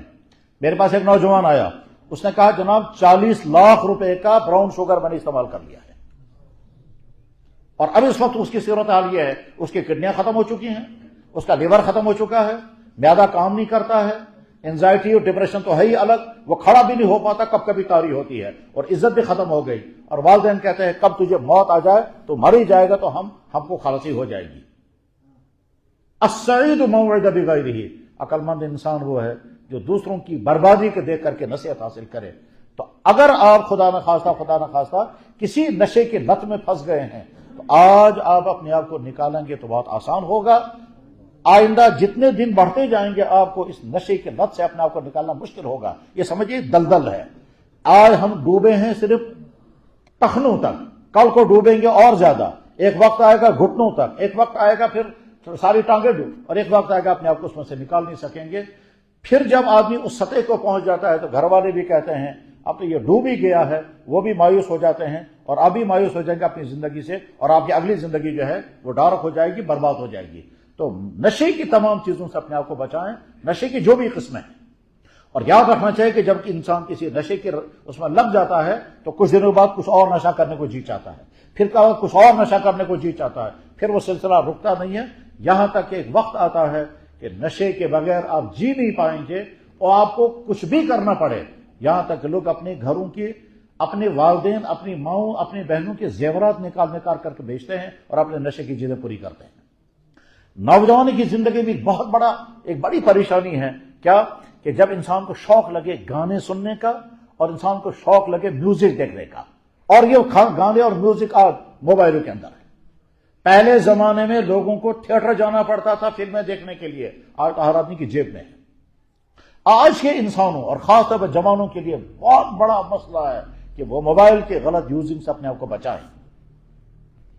فرض کیجئے آپ نے رات بھر موبائل میں ناجائز چیز نہیں دیکھی مگر بے فائدہ چیز دیکھی، بے فائدہ چیز مثلا آپ نے جنگلی جانوروں کی جنگ دیکھی، شیر ہاتھی سے لڑ رہا ہے، مگرمچھ جو ہے وہ کسی اور جانور کو کھا رہا ہے، رات بھر آپ دیکھتے رہے، صبح کو اپنے آپ سے پوچھیں اس کا فائدہ کیا ہوا؟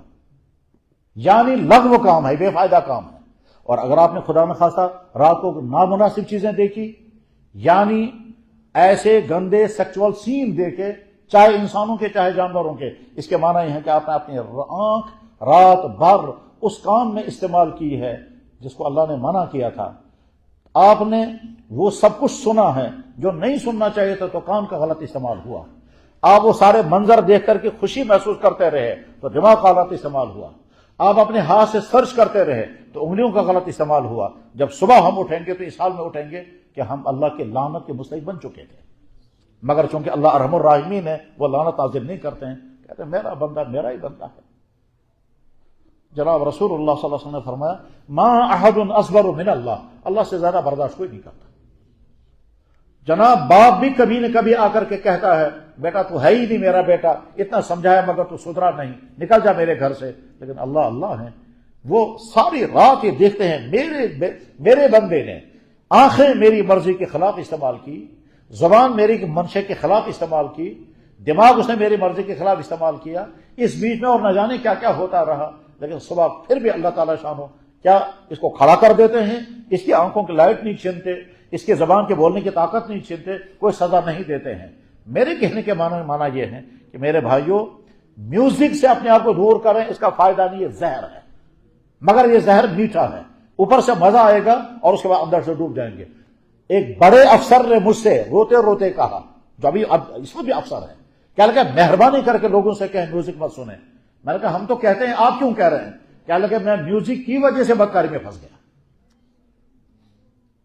اور ساتھ میں اس نے اپنی کہانی سنائی بڑی ساتھ میں یہ بھی کہا میرا نام آپ ڈکلیئر مت کریں، اور میں آپ کو بتانا بھی نہیں چاہتا میں کون ہوں۔ میں نے کہا نہ آپ کا نام میں سننا چاہتا ہوں نہ آپ بتائیں، لیکن ساتھ میں اس نے کہا کہ میں گھر سے نکلتا تھا اور گاڑی میں میوزک چلتا تھا، پھر گھر سے واپس جاتا تھا گاڑی میں میوزک چلتا تھا، اس میوزک سننے کے بعد پھر آفس میں نے دیکھتا تھا فلاں لیڈی بھی ہیں فلاں لیڈی بھی ہیں، پھر ان کو غلط نظروں سے دیکھنے لگا، پھر اس کے بعد پھر غلط تعلقات میں پھنس گیا، اور غلط تعلقات میں پھنس گیا، پھر نوبت یہاں تک آئی کہ میری بیوی کو پتہ چل گیا، اور جب میری بیوی کو پتہ چل گیا تو وہ کہہ نہیں پائی، اس نے سوچا اگر میں کہوں گی تو ہم کو ٹکراؤ ہو جائے گا آپس میں، کہنے لگا میں نے ایک منظر دیکھا، اچانک رات کے 2-3 بجے میری آنکھ کھلی، میری بیوی سجدہ کر رہی تھی، کہتی تھی یا اللہ میرا شوہر بگڑ رہا ہے تو اس کو سدھار عطا کر دے۔ کہنے لگا جب اس نے میں نے کہا میں سنتا رہا میری بیوی سجدے میں دعا کر رہی ہے اور مجھ سے اس نے نہیں کہا، اسی وقت میرا دل ٹوٹ گیا، اور اس کے بعد میں نے توبہ کر لی، اب میں آپ سے یہ بات کہہ رہا ہوں۔ اگر وہ اس بات میں ابھی بھی، اگر اس خرابی میں ابھی بھی مبتلا ہوتے پھر وہ تذکرہ نہیں کرتے، وہ تو جب سدھر گئے اور توبہ کر لی تب وہ تذکرہ کر رہے ہیں کہ ایسا ہوتا ہے۔ ساتھ میں اس نے کہا کہ میوزک انسان کے دل میں گندے عشق کے جذبات ابھر دیتا ہے، اور اسی میوزک کو سن کر، گانوں کو سن کر کے میں غلط راستوں کی طرف چل گیا۔ تو میرے کہنے کے منشا یہ ہے ڈانس دیکھنے سے اپنے آپ کو بچائیں، میوزک سننے سے اپنے آپ کو بچائیں، غلط تعلقات اگر اپنے آپ کو بچائیں، نامحرم عورتوں کی طرف دیکھنے سے اپنے آپ کو بچائیں۔ اور یہ آج کے مردوں کے لیے مشکل امتحان ہے، اور یہ صرف ان مردوں کے لیے نہیں ہے جو بازار میں ہیں، یہ صرف ان مردوں کے لیے نہیں ہے جو کالجوں اور سکولوں میں، ہر جگہ کے مردوں کے لیے امتحان ہے۔ یہ داڑھی والے کے لیے بھی ہے، یہ مولانا صاحب کے لیے بھی ہے، یہ پیر صاحب کے لیے بھی ہے، یہ امام صاحب کے لیے ہے، یہ جوان و بوڑھے کے لیے، کیونکہ ہماری بیٹیاں سڑکوں میں پھر رہی ہیں اور اٹریکٹیو لباس کے ساتھ پھر رہی ہے، اور یہ دوڑ لگی ہوئی ہے کہ زیادہ سے زیادہ پرکشی کے بعد پہنائے جائے۔ فنکشنوں میں کیا ہوتا ہے وہ سب ہم کے سامنے ہے۔ تو انسانوں کی آنکھوں کا بڑا، نوجوان لڑکے پوچھتے رہتے ہیں کہ جی ہم بچنا چاہتے ہیں لیکن بچ نہیں پاتے، ہم ارادہ کرتے ہیں اب نہیں کریں گے، تو جواب یہ ہے کہ آپ کچھ چیزیں اپنا لیں. اپنے آپ سے کہیں کہ آج تک تم نے ہزاروں مرتبہ نامحرموں کو دیکھا ہوگا، تو کیا چیز ہاتھ آئی؟ اندر سے ایمان یا سوچ کہے گی ہاتھ کچھ نہیں آتا. بلکہ اپنے آپ سے کہیے میں تمہیں سڑک پر کھڑا کروں گا، اور جہاں سے بہت زیادہ مستورات گزر رہی ہو وہیں کھڑا کروں گا، اور وہاں کھڑے ہو کر دیکھتے رہنا، صبح سے شام تک دیکھتے رہو، شام کو مجھے رپورٹ بتاؤ تمہیں فائدہ کیا ہوا اس کا. تو اندر سے رپورٹ آئے گی کوئی فائدہ نہیں ہوا، تو اس کے بعد اپنے آپ سے کہیے جب کوئی فائدہ نہیں ہوتا تو آج کے بعد میں کبھی دیکھنے نہیں دوں گا. اپنے آپ کو اپنے نفس کے تابع مت بنائیں، اپنے نفس کو اپنے کنٹرول میں رکھیں. وہ نادان انسان ہے کہ جو بائک پر بیٹھ جائے اور بائک کو کنٹرول میں نہ رکھے. انسان کا نفس ایسا ہی ہے جیسے بائک، یا تو اس کو اپنے کنٹرول میں رکھیں، اور اگر اپنے کنٹرول میں رکھیں گے اپنے آپ کو اس کے ہاتھ میں دے دے کہ وہ تو نہ جانے کہاں سے کہاں گرا دے گی. کہ ہمارا نفس ہمارے کنٹرول میں اگر ہوگا تو جو یہ کہے گا وہ کھاؤ، ہم نہیں وہ کھانے دیں گے. جو یہ کہے گا وہ دیکھو، ہم اسے نہیں، تم ہمارے ماتحت ہو. جب انسان اپنے نفس کو، اللہ تعالیٰ شامل اس لیے قرآن کریم میں فرماتے ہیں قد افلح من تزکا، قد افلح من زکاہا وما من خاف مقام ربہ نہا النفس عن الہوی. اپنے نفس کو غلط راستوں سے، غلط چاہتوں سے روک کر رکھا. تو اپنے نفس کے تابع نہ مت ہو جائیں. آپ کا نفس نہ جانے کہاں کہاں کیا کیا کراتا رہے گا.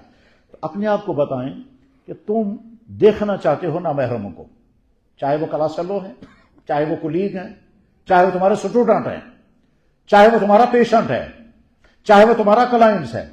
وکیل ہوگا تو کلائنٹس آئیں گے، ڈاکٹر ہوگا تو پیشنٹ آئے گا، ٹیچر ہوگا تو اسٹوڈنٹ سامنے بیٹھی ہوں گی، کولیگ ہوگا تو کولیگ ہوگا، مشورات کولیگ ہوں گے، افسر ہوگا تو ہو سکتا ہے بہت ساری ماتحت عورتیں ہوں گی. فنکشنوں میں چاروں طرف سے نہ عورتیں ہوتی ہیں اور اکیکو لباس کے ساتھ ہوتی ہے. اس وقت اپنے آپ سے یہ کہنا ہے کہ ٹھیک ہے تم دیکھو، تم اس کو دیکھو، آسمان والا تمہیں دیکھ رہا ہے، اور اللہ کہہ رہا ہے میں دیکھ رہا ہوں تو کیا دیکھ رہا ہے، اور مجھے طاقت ہے تیری آنکھوں کی لائٹ چھین سکتا ہوں، مجھے طاقت ہے میں تجھے بڑی سے بڑی سزا دے سکتا ہوں. میں نے منع کیا مت دیکھو، مگر اس کے باوجود تم کنٹرول نہیں کر رہے ہو. سمجھ لو میں کچھ بھی کر سکتا ہوں، اور اگر میرا غضب آ گیا تو میرا غضب جھیل نہیں پائے گا. جب اپنے آپ کو یہ بات سمجھائیں گے تو اندر سے ایمان کہے گا ہاں مجھے تو کنٹرول کرنا چاہیے. اور اگر اس پر بھی کنٹرول نہیں ہو رہا ہے تو پھر اپنے آپ کو سمجھائیں کہ ٹھیک ہے اگر آج ہم نامحرموں کو دیکھتے رہیں گے تو قیامت کے دن اللہ تعالیٰ اگر سلائی گرم کرا کر ہماری آنکھوں کو لگائیں گے تو کیا ہم برداشت کر پائیں گے؟ ظاہر جواب ہے کہ نہیں. بچنے والے نوجوانوں کی کہانیاں بڑی عجیب ہیں، کیسے انسان اپنے آپ کو بچاتا ہے. میں نے ایک واقعہ پڑھا، ایک نوجوان جو کسی مسجد کے امام تھے اور غیر شادی شدہ، مسجد کے امام ہیں، جس جگہ یہ مسجد تھی وہاں چاروں طرف مسلمان اور غیر مسلم تھے، ان کے آپس میں کوئی جھگڑے ہو گئے، ان جھگڑوں کی بنا پر وہاں کرفیو لگ گیا. ایک گھر سے ایک خاتون نکلی ہیں اپنے رشتہ داروں کے ہاں جانے کے لیے، لیکن چونکہ باہر حالات خراب ہو گئے اس لیے وہ خاتون جو نوجوان لڑکی تھی وہ مسجد میں آ گئی. امام صاحب نے کہا بھائی یہاں مسجد میں آپ کیسے آ گئی؟ اس نے کہا دیکھو باہر حالات ٹھیک نہیں ہیں، میں جہاں جانا چاہتی تھی وہاں میں پہنچ نہیں سکتی، اس لیے میں یہی رات گزاروں گی. امام صاحب نے کہا بھائی یہاں رات گزارنا تو مشکل ہے، میں اکیلا ہوں، ادھر سے نمازی بھی نہیں آ رہے ہیں. بہرحال وہ مجبور ہو گئی، وہ نکل نہیں سکتی تھی، یہ بھی مجبور ہو گیا تو رات کو اس نے یہی اسی کمرے میں رات گزاری. نوجوان امام صاحب کے کمرے میں ایک نوجوان خاتون رات گزار رہی ہے. ان کے پاس کھانے کا بھی انتظام نہیں تھا کیونکہ محلے میں حالات ٹھیک نہیں تھے، محلے سے کھانا آیا ہی نہیں امام صاحب کے لیے. رات بھر یہ نوجوان امام صاحب اپنی انگلی موم بتی پر جلاتے رہے، رات بھر کتاب پڑھتے رہے، اس کو بستر میں لٹا دیا اور خود اپنی انگلی شمع پر ڈالتے رہے، موم بتی پر جلاتے، جب انگلی جلتی فوراً روک لیتے تھے. رات اس طرح سے گزاری. اگلے دن اس بچی کے والد نے ڈھونڈا بچی کو کہاں ہے، پتہ چلا مسجد میں ہے. تو جب والد صاحب مسجد میں آئے، بیٹی کو دیکھا ٹھیک حالت میں ہے. بیٹی نے اپنے ابا جان سے کہا کہ امام صاحب پوچھیں یہ موم بتی پر اپنی انگلیاں کیوں رکھ رہے تھے؟ تو والد صاحب نے امام صاحب سے پوچھا بھائی آپ کیا کر رہے تھے؟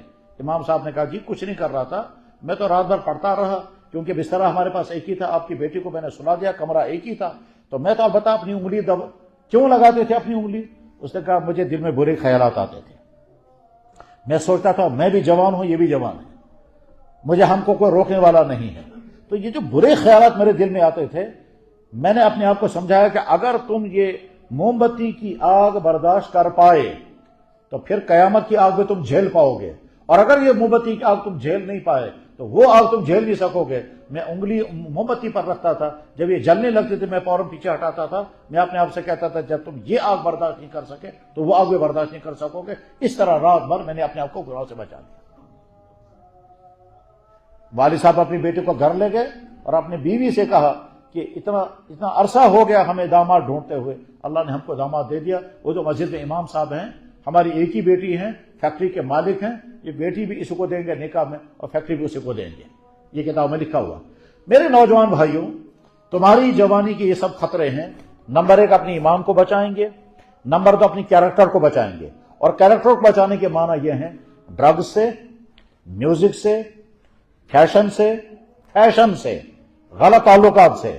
یہ وہ چند چیزیں ہیں جو تمہاری جوانی کو سر لگیں گی، ان چیزوں سے اپنے آپ کو بچائیں گے تو آپ کی جوانی بچ جائے گی، اور اس کے بعد پھر اگلی زندگی آپ کی اگلی زندگی کامیاب ہوگی۔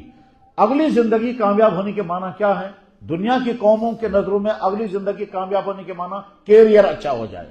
کیریئر کسے کہتے ہیں؟ کہ صاحب تعلیم مل گئی، ملازمت مل گئی، روزگار ہو گیا، کیریئر اچھا ہو گیا۔ اسلام نہیں مانتا کہ اسلام کہتا ہے کیریئر نمبر 2 ہے، پہلے کیریکٹر۔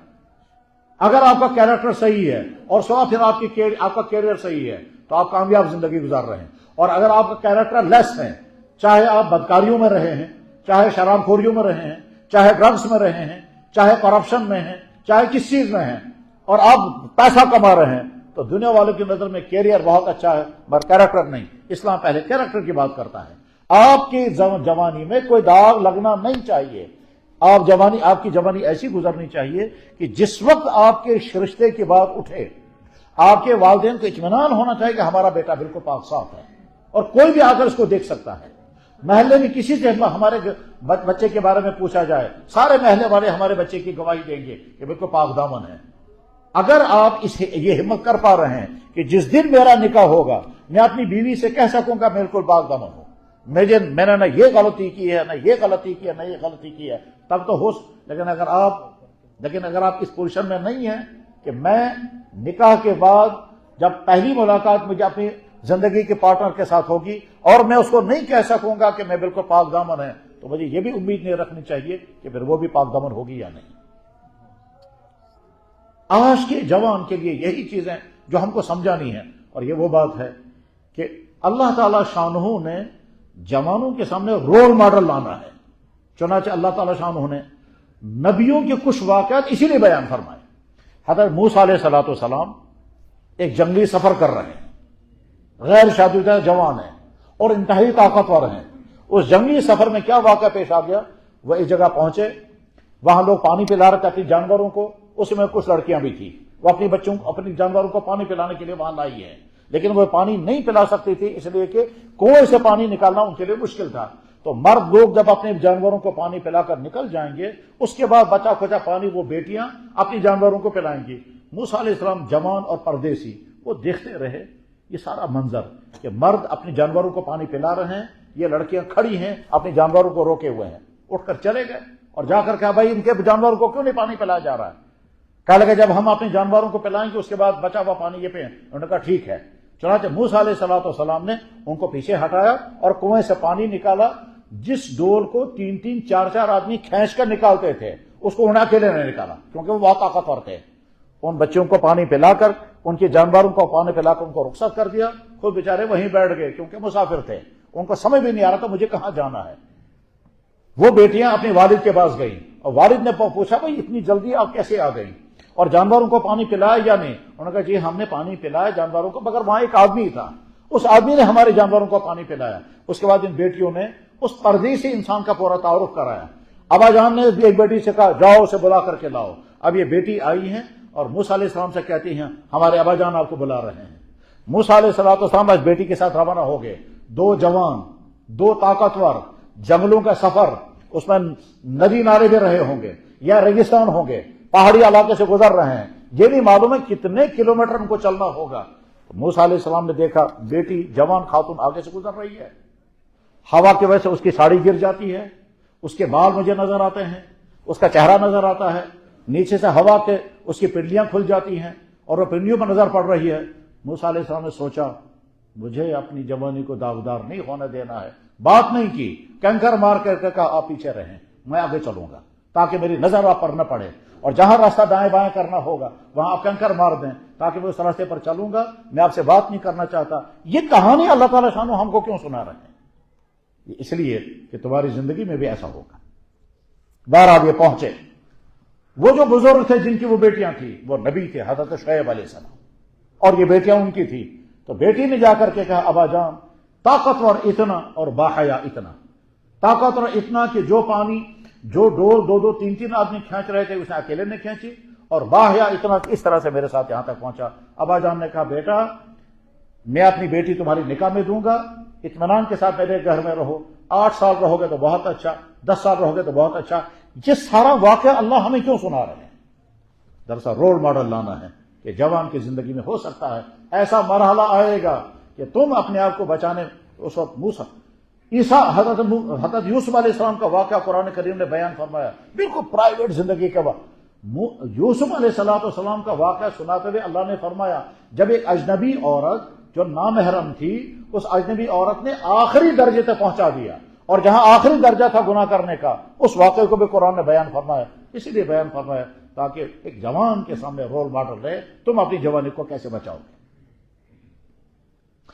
قرآن کریم میں ابراہیم علیہ السلام کا واقعہ بیان فرمایا جب قوم نے وہ اپنا وہ میلہ بیلا کیا جس میلے میں کفر ہوتا تھا, شرک ہوتا تھا, ڈانس ہوتے تھے, بدکاریاں ہوتی ہوں گی اور نہ جانے کیا کیا ہوتا ہوگا. ابراہیم علیہ السلام اس گندے ماحول میں نہیں گئے, اس مشرکانہ ماحول میں, اس کافرانہ ماحول میں, اس فاسقانہ اور زناکاری کے ماحول میں نہیں گئے, رہے اپنے گھر میں. ٹھیک, اور یہاں آ کر کے ان کی بتوں کو توڑ دیا. تو بعد میں ان لوگوں نے جب تذکرہ کیا تو تذکرہ کرتے ہوئے انہیں کیا کہا کہ بھائی ایک جوان ہے, اس جوان نے یہ غلطی کی ہے. ابراہیم علیہ السلام کی جوانی کو قرآن نے ہائی لائٹ کیا.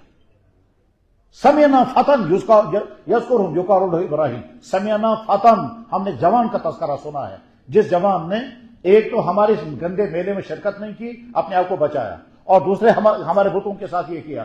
تو اللہ تعالیٰ یہ کہہ سکتے تھے ایک نبی, ایک صالح, ایک مرد, لیکن یہ نہیں کہا, بلکہ یہ سمینا فتن, ہم نے جوان کا تذکرہ سنا ہے تو جوان کی جوانی کو ہائی لائٹ کیا. اصحاب کہف کا واقعہ قرآن نے بیان فرمایا, وہاں بھی جوانی کا لفظ استعمال کیا. اذا والفتیۃ, جوانوں کی ایک پارٹی تھی, جوانوں کی ایک جماعت تھی جو جا کر کے وہاں اپنی جوانی کو بچایا. انہوں نے کس چیز سے؟ کفر سے, شرک سے, عیاشی کے, جو اس سوسائٹی میں ہوتا ہوگا. اللہ جل شانہ نے قرآن کریم میں نبیوں کے کچھ واقعات اسی طرح کے بیان کیے ہیں تاکہ جوانوں کے سامنے رول ماڈل رہے کہ تم کو بھی زندگی میں یہ مرحلے پیش آئیں گے, اس وقت تم اپنی جوانی کو کیسے بچاؤ گے. جناب رسول اللہ صلی اللہ علیہ وسلم کے مبارک حدیث ہے اور مشہور حدیث ہے. آپ نے فرمایا 7 آدمی قیامت کے دن عرش کے سائے کے نیچے ہوں گے. 7 یظلہم اللہ تعالیٰ فی ظلہ یوم لا ظل الا ظلہ. 7 آدمی قیامت کے دن عرش کے سائے کے نیچے ہوں گے. ان میں پہلا شخص ہے امام عادل. امام عادل کے معنی وہ حکمران جو عدل انصاف کے ساتھ حکومت کرے. اکثر حضرات یہی تشریح کرتے ہیں, لیکن ایک اور تشریح بھی اس کی گئی ہے اور وہ بڑی دلاویز ہے, ایمان افروز ہے. کیا؟ امام عادل, وہ شخص جو عدل کے ساتھ امامت کرے, عدل کے ساتھ, انصاف کے ساتھ حکمرانی کرے. مگر کس پر حکمرانی؟ اس میں حدیث میں وہ لفظ نہیں آیا. اب وہ جو دلاوے تشریح ہے وہ یہ ہے کہ مثلا ہمارا یہ جسم, یہ پورا ملک ہے, یہ کنٹری ہے. اس کنٹری میں ایک سٹیٹ ہماری آنکھیں ہیں جن کو زندگی بھر دیکھنا ہے. اس کا ایک سٹیٹ ہمارا کان ہے جس کو زندگی بھر ہمیں سننا ہے. اس کا ایک پارٹ ہماری زبان ہے, زندگی بھر ہمیں بولنا ہے. اس کا ایک پارٹ ہمارا سیکچوئل پاور ہے جو زندگی بھر استعمال ہوتا رہے گا. اس کا ایک سٹیٹ ہماری ٹانگیں ہیں جن کو زندگی بھر چلنا ہے. اس کا ایک سٹیٹ ہمارا برین ہے, زندگی بھر یہ سوچے گا. اس میں جذبات ہوں گے, اس میں ایموشن ہوں گے, اس میں تمنائیں ہوں گی, اس میں پلاننگ ہوگی, یہ سارا کچھ ہوگا. اور میں اس ملک کا رولر ہوں. یہ ملک چھوٹے چھوٹے ٹکڑوں میں ہے. اس کا آنکھ ہے, کان ہے, زبان ہے, دماغ ہے, سوچ ہے, کھانا پینا ہے, مردانگی ہے, عورت پن ہے. یہ ملک ہے, پھیلا ہوا ملک ہے, اور میں اس کا حکمران ہوں. اگر میں نے اپنی آنکھوں کا غلط استعمال نہیں کیا, اگر میں نے اپنے کانوں کا غلط استعمال نہیں کیا, اگر میں نے اپنے برین کا غلط استعمال نہیں کیا، میں نے اگر غلط تعلقات سے اپنے آپ کو بچایا، اس کے معنی یہ ہے کہ میں اپنے اس ملک کا امام عادل ہوں۔ تو پہلے نمبر پر قیامت کے دن جو عرش کے سائے کے نیچے ہوگا وہی امام عادل ہوگا۔ اگر پہلی والی تشریح لیں گے تو پھر حکمران ہیں، مگر حکمران جیسے فاروق اعظم اور جیسے حضرت علی کرم اللہ تعالی وجہ، اور اگر دوسری تشریح لیں گے تو پھر ہم سارے جوان اس میں آ سکتے ہیں۔ پھر آگے اللہ کے نبی نے فرمایا دوسرے نمبر پر شاب نشأ فی عبادت اللہ، وہ جوان جس نے جوانی گزاری اس طرح سے کہ اپنی جوانی کو داغ لگنے نہیں دیا، یعنی اللہ کی عبادت کے ساتھ جوانی گزاری۔ اور اس کے بعد اور آگے فرمایا کہ رجل دعته امرأۃ، ذرا سا سوچیں اگر ہمارے لیے یہ امتحان آ گیا تو کیا ہم امتحان میں کامیاب ہو جائیں گے؟ اگر یہ امتحان آ گیا، کیا امتحان؟ اللہ کے نبی فرما رہے ہیں ایسا مرد رجل دعته، جس کو آفر کیا، امرأۃ، کسی خاتون نے، ذات جمال و حسب، جو بڑی خوبصورت اور اونچے خاندان کی، اس نے آفر کیا گناہ کا۔ رجل، ایسا مرد، دعته، اس کو بلایا، امرأۃ، خاتون نے، ذات جمال و حسب، اونچے خاندان و خوبصورت باڈی والی، فقال انی اخاف اللہ، اس مرد نے کہا میں اللہ سے ڈرتا ہوں۔ یہ کہہ کر کے اس نے اپنے آپ کو بچا لیا۔ یہ آدمی بھی قیامت کے دن اللہ کے بارگاہ میں VIP ہوگا، یعنی اللہ کے سائے کے نیچے ہوگا۔ ہم اپنے آپ کو میٹر لگا کر کے پھر کسی اور کو جواب نہیں دینا ہے، پھر اپنے سے پوچھنا ہے اگر ہمارے لیے ایسا امتحان آ گیا تو کیا ہم بچا پائیں گے؟ یہ امتحان کہیں بھی آ سکتا ہے، بڑھاپے میں تو مشکل ہے، شادی شدہ لوگوں اور صاحب اولادوں کے لیے تو ہو سکتا ہے لیکن تھوڑا کم، لیکن جو جوانی کی زندگی میں ہے، رشتہ داری میں، کلاسوں میں، دفتروں میں، فنکشنوں میں، ہاسپٹلوں میں، کالجوں میں، کورٹوں میں، اور کہاں کہاں، مالز میں، اگر اس طرح کا امتحان آ گیا تو کیا ہم اپنے آپ کو بچا پائیں گے؟ ہو سکتا ہے اس وقت کہیں گے لازماً میں اپنے آپ کو بچا پاؤں گا، لیکن ہو سکتا ہے اس وقت نہ بچا، اس وقت ہمارا نفس ہمارے کنٹرول میں ہوگا یا نہیں ہوگا، ہم اپنے نفس کو قابو کر سکیں گے یا نہیں کر سکیں گے۔ اگر ہمارا ایمان، ہمارا مضبوط کیریکٹر اس طرح کا ہے کہ کچھ بھی ہو جائے ہم اپنے آپ کو داغ لگنے نہیں دیں گے۔ پتہ چلا کہ حضرت یوسف علیہ السلام کا کیریکٹر یہی تھا کہ یوسف علیہ السلام کو جب وقت کی فرسٹ لیڈی نے، خوبصورت ترین خاتون نے جب گناہ کی دعوت دی اور ماحول ایسا بنا کہ وہاں کوئی خطرہ تھا ہی نہیں، کوئی دیکھنے والا نہیں، کوئی ڈانٹنے والا نہیں، بادشاہ کہیں اور ہے، اس وقت یوسف علیہ السلام نے اپنی جوانی کو بچا لیا اور داغ لگنے نہیں دیا۔ اس لیے ورنہ اللہ تعالیٰ شانوں کو کیا ضرورت ہے یہ وقت۔ ہمارے ہاں کشمیر کی جو تاریخیں لکھی گئی ہیں ان تاریخوں میں ایک تاریخ کا نام ہے تاریخ حسن، وہ لکھنے والے کا نام تھا غلام حسن، تو بڑی دلچسپ تاریخ اس نے لکھی ہے، بلکہ کشمیر کی جتنی تاریخیں لکھی گئی ہیں ان میں سب سے زیادہ ڈیٹیل میں تاریخ وہی ہے۔ مورخ غلام حسن نے کتاب لکھی ہے، اس میں ایک جگہ اس نے لکھا، اس میں کشمیر کے عجائبات بھی ہیں، ان عجائبات میں سے ایک جگہ اس نے واقعہ لکھا ہے کہ کسی خاتون نے کسی نوجوان لڑکے کو گناہ کی دعوت دی اور اس لڑکے نے اپنے آپ کو بچانے کی تمام کوشش کی، مگر وہ لگا کہ میں بچ نہیں پاؤں گا، کیونکہ وہ خاتون اس نوجوان لڑکے کو اپنے گھر لے گئی تھی اور وہ اونچے درجے کی خاتون رہی ہیں، شوہر اس کا یا تو مر چکا تھا یا کہیں سفر میں گیا ہوا تھا۔ اس نے کمرے کو گھر کو لاک کیا اور لڑکے کو جب محسوس یہ ہوا کہ میں اپنے آپ کو بچا نہیں پاؤں گا اور یہ شاید مجھ سے گناہ کروا ہی لے گی، تو جذبات میں آ کر اس نے کیا کہا، کیا لگا صاحب میں تھوڑی دیر پہلے باتھ روم جاؤں گا، پھر واپس آؤں گا، اس کے بعد پھر مجھے کچن میں تھوڑی دیر جانا ہے۔ اس نے کہا ٹھیک ہے، وہ باتھ روم ہے اور یہ کچن ہے، چنانچہ وہ کچن میں چلا گیا اور وہاں سے چھری اٹھائی اور اپنے پرائیویٹ پارٹ کو کاٹ کر کے کہا آپ اس کے پیچھے ہیں یا آپ لے لیجیے۔ ظاہر اسلام کا حکم یہ تو نہیں ہے، لیکن یہاں تک جب انسان بچانے پر آتا ہے تو یہ بھی کر دیتا ہے۔ تاریخ حسن میں واقعہ لکھا ہوا ہے۔ میرے نوجوان بھائیوں، آپ لوگوں کی جوانی آپ کے ہاتھوں میں ہے، آپ یہ عہد کر کے اٹھیں کہ ہم اپنی جوانی کو برباد نہیں ہونے دیں گے، اور یہ برباد نہیں ہونے دیں گے اس کے لیے آپ کو بہت لڑنا پڑے گا اپنے آپ سے، قدم قدم پر آپ کو کولڈ وار کھیلنا ہے۔ آپ کو جو ہی صبح گھر سے نکلیں گے آپ کو اپنی آنکھوں کا امتحان ہے، آپ کو اپنی جوانی کا امتحان ہے، آپ کو وہاں سے بڑی محبت کی باتیں ملنے کو ملے گی، اس وقت اپنے آپ کو بچانا۔ اگر آپ بچانے میں اپنے آپ کو کامیاب ہوگے تو اگلی زندگی آپ کی شائننگ بنے گی، اور اگر نہیں تو جب آپ کی یہ جوانی داغدار ہوگی تو اگلی زندگی کے کامیاب ہونے کے چانسز ختم سے ختم ہوتے جائیں گے، اور بعد میں انسان تباہی کا شکار ہو جاتا ہے، خاص طور پر وہ بندہ جو اللہ کے غضب کے شکار ہو گیا۔ چونکہ بے شمار نوجوان اس وقت ڈپریشن کا شکار ہے، اینزائٹی کا شکار ہے، سب کچھ ہے مگر پھر بھی پریشان ہے۔ میں جموں میں تھا، ایک نوجوان لڑکا مجھ سے ملنے کے لیے آیا، والد اس کے بہت بڑے افسر ہیں، وہ لے کر کے آ گئے اور بیٹا ابا جان سے کہہ رہا ڈیڈی آپ دور بیٹھو مجھے بات کرنی ہے۔ اب وہ کہتا ہے، کہنے لگا جناب میں چونکہ مالدار گھر کا ہوں، تقریباً 1,00,000 روپے مہینے کا میں خرچ کرتا ہوں، کوئی گناہ ایسا نہیں جو میں نے نہ کیا ہو، کوئی گناہ ایسا نہیں جو میں نے نہ کیا ہو، صرف ایک غلطی میں نے اب تک نہیں کی ہے، وہ یہ ہے کہ میں نے پیشانی کسی اور کے سامنے نہیں جھکائی، باقی سب کچھ میں کر چکا۔ میں نے کہا اب کیا ہے؟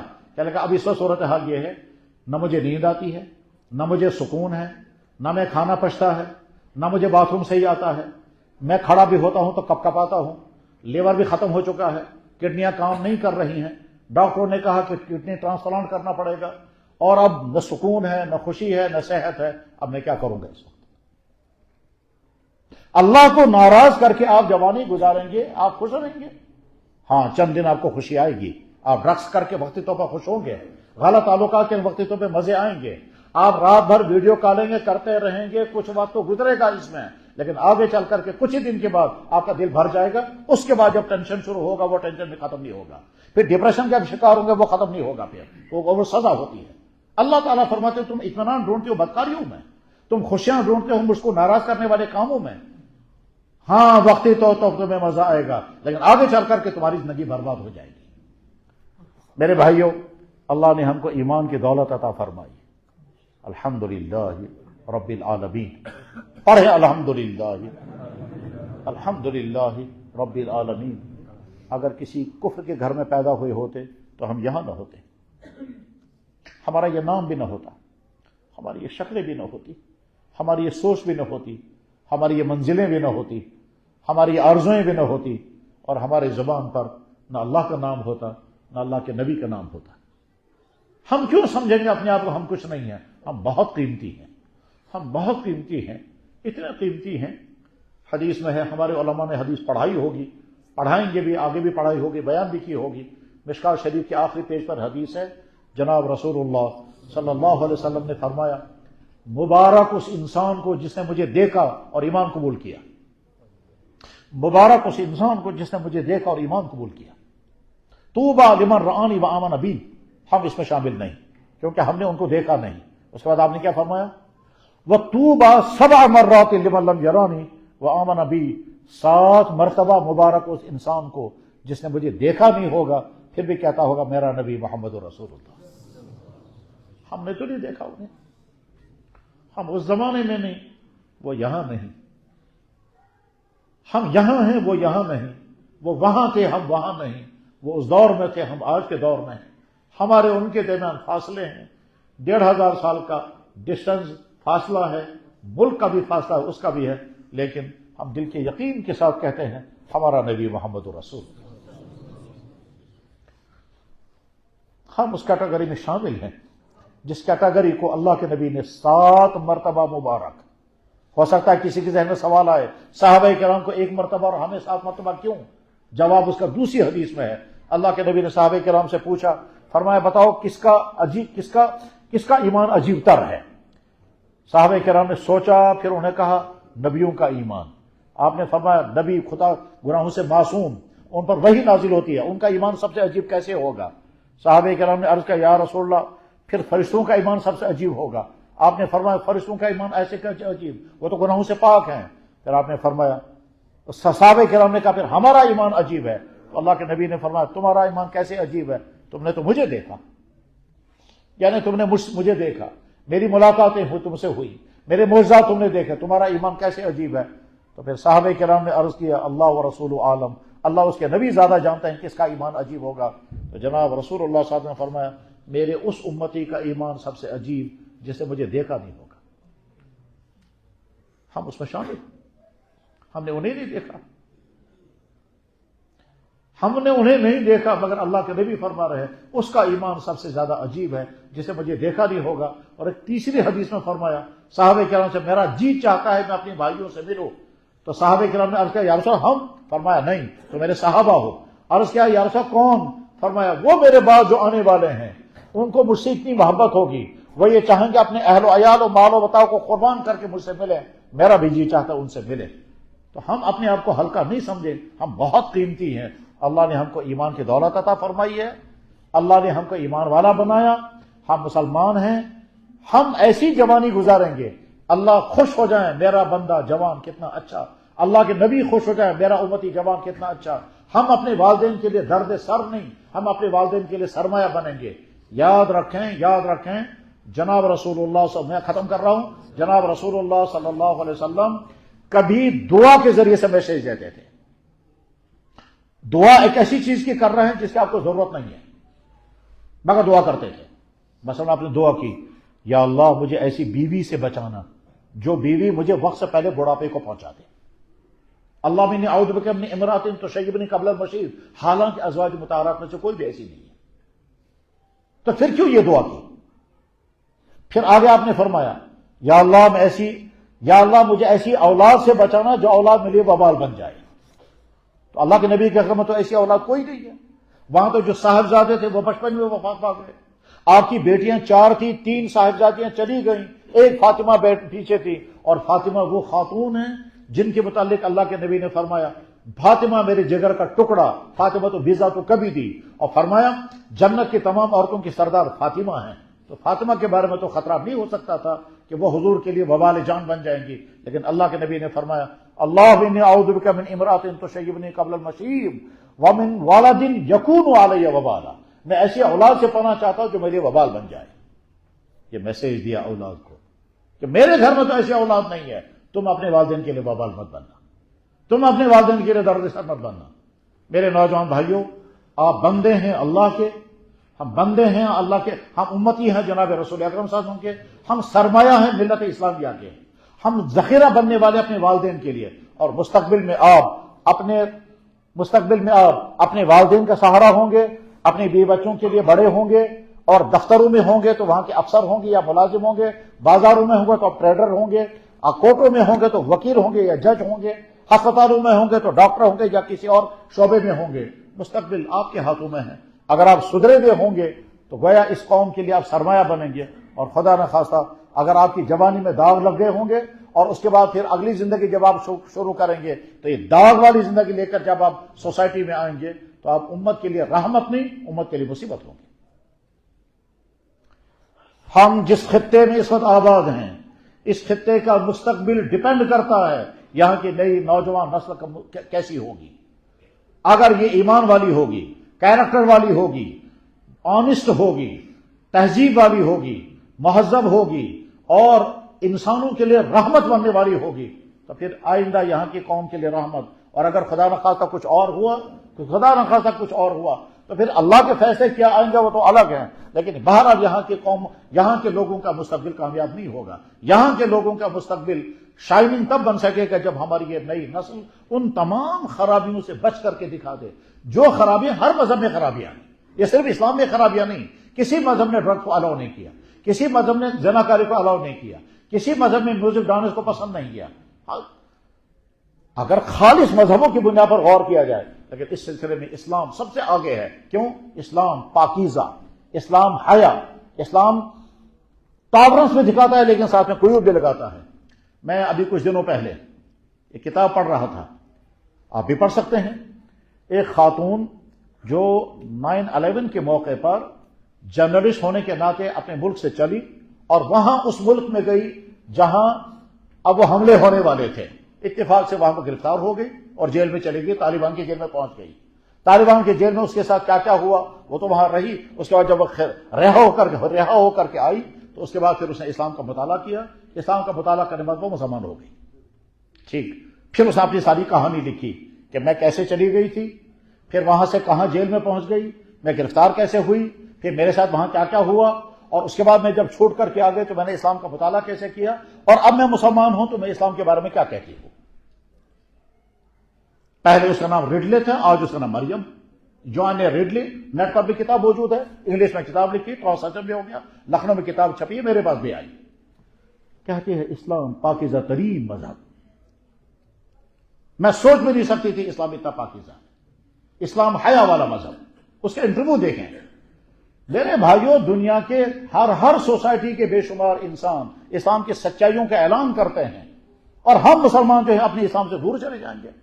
دنیا کی قومیں بے حیائیوں کو چھوڑ کر حیا میں آ رہی ہیں، زناکاری کی زندگی کو چھوڑ کر پاکدامنی کی زندگی میں آ رہی ہے، ڈرگس کو چھوڑ کر کے آنیسٹ کی زندگی میں آ رہے ہیں، اور ہم نوجوان یہاں سے نکل کسی اور کی طرف جائیں گے. نہیں، اب عہد کر کے اٹھے انشاءاللہ اپنی جوانی کو کسی طرح سے داغ نہیں لگنے دیں گے.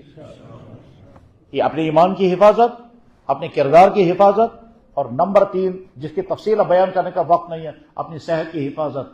یہاں کی مارکیٹ میں بے شمار چیزیں وہ ہیں جو آپ کی صحت کے لیے زہر ہے، مگر وہ ٹیسٹی ہیں.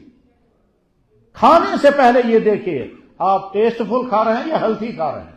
اس کا سب کی دور کیا ہے؟ سب ٹیسٹ فل ہونا چاہیے. یہ تمام کولڈ ڈرنکس جو بازاروں میں بھرے ہوئے ہیں یہ انسانوں کی صحت کے لیے زہر ہے. ان کولڈ ڈرنکس کی دکانوں پر اس کے علاوہ بے شمار کھانے پینے کی چیزیں جو ہیں وہ انسانی صحت کے لیے زہر ہیں. یہ پیزے اور برگر جو ہیں یہ انسانی صحت کے لیے مفید نہیں ہے، زہر ہیں. اپنی صحت کی حفاظت کریں. ان تمام ایکشن سے جن کی وجہ سے تمہاری جوانی برباد ہو جائے گی تو مرچ نامور بن جاؤ گے. ان تمام چیزوں کھانے سے جن کے کھانے کے بعد تمہاری جوانی باقی نہیں رہے گی، تم فسفوسے بن جاؤ گے. ان تمام چیزوں کے پینے سے جن کی وجہ سے تم یاد رکھیں صحت قیمتی دولت ہے. اللہ کے نبی نے فرمایا اغتنم خمسن قبل خمسن، 5 باتوں کو غنیمت سمجھو 5 خرابیوں سے پہلے. 5 باتوں کو غنیمت سمجھو 5 خرابیوں سے پہلے. اس میں سے ایک صحت ہے، صحت کو غنیمت سمجھو بیماری سے پہلے. الماں صورتحال یہ ہے کہ کشمیر کی تاریخ میں اتنے پیشنٹ جوانوں میں پہلے کبھی نہیں تھے جتنے آج ہیں. پہلے زمانے میں اتنے نامرد کہیں نہیں تھے جتنے آج ہیں. پہلے دور میں اتنی کڈنی فیلئر کبھی نہیں تھے جتنے آج ہیں. پہلے زمانے میں اتنے ہارٹ پیشنٹ جوان اتنے نہیں تھے جتنے آج ہیں. پہلے زمانے میں جوانوں میں اتنا کینسر کا ریشو اتنا نہیں تھا جتنا آج ہے. وجہیں بہت ساری ہیں، اور بہت ساری وجہوں میں سے ایک وجہ کیا ہے؟ کھانے پینے کی گندی چیزیں کھائی جا رہی ہیں صرف ٹیسٹ کی بنیاد پر، اور کچھ ایسے ایکشنیں بھی کی جاتی ہیں جو ایکشن نہیں ہونے چاہیے. اللہ کے نبی نے کیا فرمایا؟ ناکح الید ملعون، وہ شخص جو اپنے ہاتھ کے ساتھ نکاح کرے اس پر لعنت ہے. سوچ لیں اپنے آپ کو بچانے میں کامیاب ہو گئے یا نہیں، اور جب اپنے آپ جب حملہ ہوگا اس چیز کا اس وقت تدبیر ڈھونڈیں. مجھ سے بعض دفعہ نوجوان لڑکے تنہائی میں آ کر کہتے ہیں بچنے کی تدبیر بتائیے، کیسے ہم بچیں گے؟ تو ہم کو تدبیریں بتاتے ہیں، کچھ اصول بتاتے ہیں، کچھ کام بتاتے ہیں، اس کے بعد پھر وہ بچ جاتے ہیں. ورنہ خدا نہ خواستہ پھر وہ ہوتا ہے جو زبان پر لانا ہی مشکل ہے. میں بات ختم کر رہا ہوں، بس دل کے کانوں سے سنیں. جناب رسول اللہ صلی اللہ علیہ وسلم حجۃ الوداع میں ہے. امت کو الوداع کرنا ہے، دین مکمل ہو چکا ہے. ایک دن پہلے قرآن کی آیت نازل تھی، دین کامل ہو گیا. ایک دن پہلے قرآن کی آیت نازل ہوئی تھی، قیامت تک کے لیے دین اسلام طے ہو گیا. الیوم اکملت لکم کی آیت نازل ہو چکی تھی 9 تاریخ کو، اور 10 تاریخ کو اللہ کے نبی علیہ السلام میدان مینا میں خطاب فرما رہے ہیں. یہ میدان مینا وہ میدان ہے جس میدان میں ابراہیم علیہ السلام نے اسماعیل کو ذبح کیا تھا اللہ کے حکم سے. یہ مینا کا میدان وہ ہے جس میدان میں اللہ کے نبی نے 100 اونٹ ذبح کیے تھے. ذبح کرنے سے پہلے یہ خطاب ہو رہا ہے یا ذبح کرنے کے بعد یہ خطاب ہو رہا ہے؟ اس وقت آپ نے فرمایا ایھا الناس، لوگو، انی فرضتکم علی الحوض، میں تم سے پہلے رخصت ہونے والا ہوں، حوض کوثر پر تمہارا انتظار کروں گا. جب فرمایا انی مکاثر بکم الامم، میں قیامت کے دن فخر کروں گا باقی قوموں پر اپنی امت کی، کہ میری امت کی علماء، میری امت کے جوان، میری امت کے حکمران، میری امت کے مالدار، میری امت کے، یعنی اپنی امت پر فخر کروں گا دوسری قوموں کے مقابلے میں، کیونکہ دوسری قوموں میں ایسے افراد نہیں ہوں گے جیسی افراد میری امت میں ہوں گے. انی مکاثر بکم الامم، میں باقی امتوں پر فخر کروں گا. اور اس کے بعد پھر اللہ کے نبی نے جو سخت جملہ ارشاد فرمایا تو اس کا ترجمہ کرنا بڑا مشکل ہے. میں بہت دفعہ سوچتا ہوں کیا اس کا ترجمہ کریں، لیکن ہمت نہیں ہوتی ترجمہ کرنے کی. آخر میں سوچتا ہوں میں تو خود ترجمہ نہیں کروں گا. ایک سید عالم وہ یہاں بھی آئے ہیں. ایک سید عالم نے سلف کا ترجمہ کیا ہے, میں ان کا ترجمہ نقل کرتا ہوں. ہماری ہمت تو نہیں ہے کہ اللہ کے نبی علیہ السلام نے اپنی ذات عالی کے لیے جو لفظ استعمال فرمایا وہ لفظ انہوں نے استعمال کیا, ہم ترجمہ نہیں کر سکتے. لیکن چونکہ سید عالم نے ترجمہ کیا, وہ ترجمہ میں زبان سے نکال دیتا ہوں, لیکن ہمت نہیں آتی وہ ترجمہ کرنے کی. اللہ کے نبی نے فرمایا, لوگوں میں تم سے پہلے اس دنیا سے رخصت ہونے والا ہوں, تم سے اب حوض کوثر پر ملاقات ہوگی, وہاں میں فخر کروں گا باقی قوموں پر, مگر خبردار تم اس حال میں میرے پاس مت آنا کہ تمہاری وجہ سے میرا چہرہ بہت سیاہ ہو جائے. تم اس حال میں میرے پاس مت آنا کہ تمہاری وجہ سے میں سر دکھانے کی فلا تسودوا وجہی, خبردار میرا چہرہ سیاہ مت بنا دینا. کیا ہم وہ زندگی گزاریں گے کہ قیامت میں اپنے نبی کے سامنے پہنچا, وہ کہیں کہ تمہیں لے کر میں کیسے جاؤں گا اللہ کے بارگاہ میں, تم تو اس قابل نہیں ہو. باپ سمجھدار باپ اپنے بیٹے سے کہتا ہے, بیٹا میں نے بڑی عزت کی زندگی گزاری ہے, خبردار ایسی کوئی غلطی مت کرنا کہ تمہاری وجہ سے میں منہ دکھانے کے قابل کرنے رہوں, تمہاری وجہ سے میرا چہرہ سیاہ ہو جائے. بیٹا اگر سمجھدار ہوگا فوراً احساس کرے گا میں ایسی غلطی نہیں کروں گا جس کی وجہ سے میرے والد کی عزت میرا ویٹ ہو جائے. اللہ کے نبی اتنے سخت جملہ فرما رہے ہیں, اور اسی جملے کا ترجمہ کیا تھا علامہ اقبال نے, بڑا مشہور شعر ان کا ہے. اور جب حضرت مولانا الیاس صاحب نور اللہ برکتہ سے کسی نے کہا تھا توہین آمیز انداز میں اقبال کی وفات ہو گئی, تو حضرت مولانا الیاس صاحب نور اللہ برکتہ لیٹے ہوئے تھے, اٹھ کر بیٹھ گئے اور بیٹھ کر فرمایا, تم کیا سمجھتے ہو اقبال کو, پہلے وہ کیا رہا ہوگا ٹھیک ہے, لیکن جب اس نے یہ شعر کہا ہے تو اس کا مقام کہیں سے کہیں پہنچ گیا تھا. اور وہ شعر یہ تھا, فارسی میں شعر نے کہا ہے, تو غنی از ہر دو عالم من فقیر, روز محشر اد رہا ہے من پذیر. اے اللہ آپ غنی ہیں میں فقیر ہوں, آپ اللہ ہیں میں بندہ ہوں, میرے پاس کچھ بھی نہیں ہے, قیامت کے دن میرا حساب نہیں لینا. پھر فرمایا, تو اگر بینی حسابم ناگزیر, از نگاہ مصطفیٰ پنہا بغیر, اگر میرا حساب لینا ہی ہوگا تو میرے نبی کے سامنے میرا حساب نہیں لینا. نوجوان بھائیوں, ارادہ کر کے اٹھو انشاءاللہ, اپنی جوانی کو, اپنی ایمان کو, اپنے کردار کو, اپنی صحت کو, اپنی دین کو بچا کر کے جوانی گزاریں گے. اور اس کے بعد پھر ہم اپنی دین کو کیا کیا دیں گے. ایک تو اپنا دین بچانا ہے, اور دین کے لیے ہم کب کیا کیا کر سکیں گے. ہماری جوانی, ہماری سوچ, ہماری صلاحیتیں, ہمارا موٹیویشن پاور, ہماری کاؤنسلنگ کی طاقت, ہمارا بولنا. بلکہ میں تو کبھی کبھی کہتا ہوں, جو لوگ سوشل میڈیا پر ہیں وہ کیوں نہیں کوشش کرتے ہیں کہ اسلام پر جو اعتراض کرنے والے ہیں, آپ سوشل میڈیا چلا رہے ہیں, آپ یہاں سے جواب دینا شروع کر دیں. اور جب آپ جواب دینا شروع کریں گے تو آپ تحقیق کریں گے, علماء سے ملیں گے, لٹریچر پڑھیں گے, جواب ڈھونڈیں گے, تو آپ اسلام کی صفائی بن جائیں گے. بجائے اس کے کہ آپ ان کی سنیں اور ان کی سننے کے بعد پھر کنفیوز ہو جائیں اور اپنے راستے کو چھوڑ دیں, آپ یہاں سے جوابی کارروائی کرنا شروع کر دیں. اور جب جواب نہیں دے پائیں گے تو آپ علماء سے ملیں. کتنے ہی نوجوان جو مجھ سے کانٹیکٹ میں ہیں اور یورپ میں رہتے ہیں, اور وہاں سے وہ سوال کرتے ہیں, جناب یہ سوال ہے جواب کیا ہے, یہ سوال ہے جواب کیا ہے, اور وہاں سے ان کے جوابات دیتے رہتے ہیں. یہاں کشمیر میں بھی کتنے نوجوان ہیں جو سوشل میڈیا چلاتے ہیں اور ہم سے جوابات پوچھتے ہیں. تو ہم اسلام کے مٹانے والوں میں نہیں, اسلام کے بچانے والوں میں اپنے آپ کو, اور اسلام کے بچانے والے میں تب بنیں گے جب ہم اپنی حفاظت خود کریں گے. بہت سارے پہلوؤں کی گفتگو اور باقی تھی, لیکن میں محسوس کر رہا ہوں کہ آپ تھکے ہوئے لگ رہے ہیں, اور جو گفتگو اس وقت ضروری پہلوؤں کے کرنے کی ضرورت تھی وہ غالباً ہو چکی ہے. میں امید کروں گا, اللہ کرے یہ منتشر سے گفتگو میری نحوست کی وجہ سے آپ کے لیے رکاوٹ نہ بنے, اور آپ کے اچھے جذبات کی بنا پر جس طلب اور جذبے کے ساتھ آپ بیٹھے, اور ان بزرگوں کی رہنمائی سرپرستی میں یہ گفتگو آپ کے لیے ہدایت کا ذریعہ بنے, اور آپ اپنی اگلی زندگی کو ایک کامیاب مسلمان نوجوان کی زندگی کے اعتبار سے گزارنے میں کامیاب ہو جائیں. وآخر دعوانا الحمد للہ رب العالمین برحمتک یا ارحم الراحمین.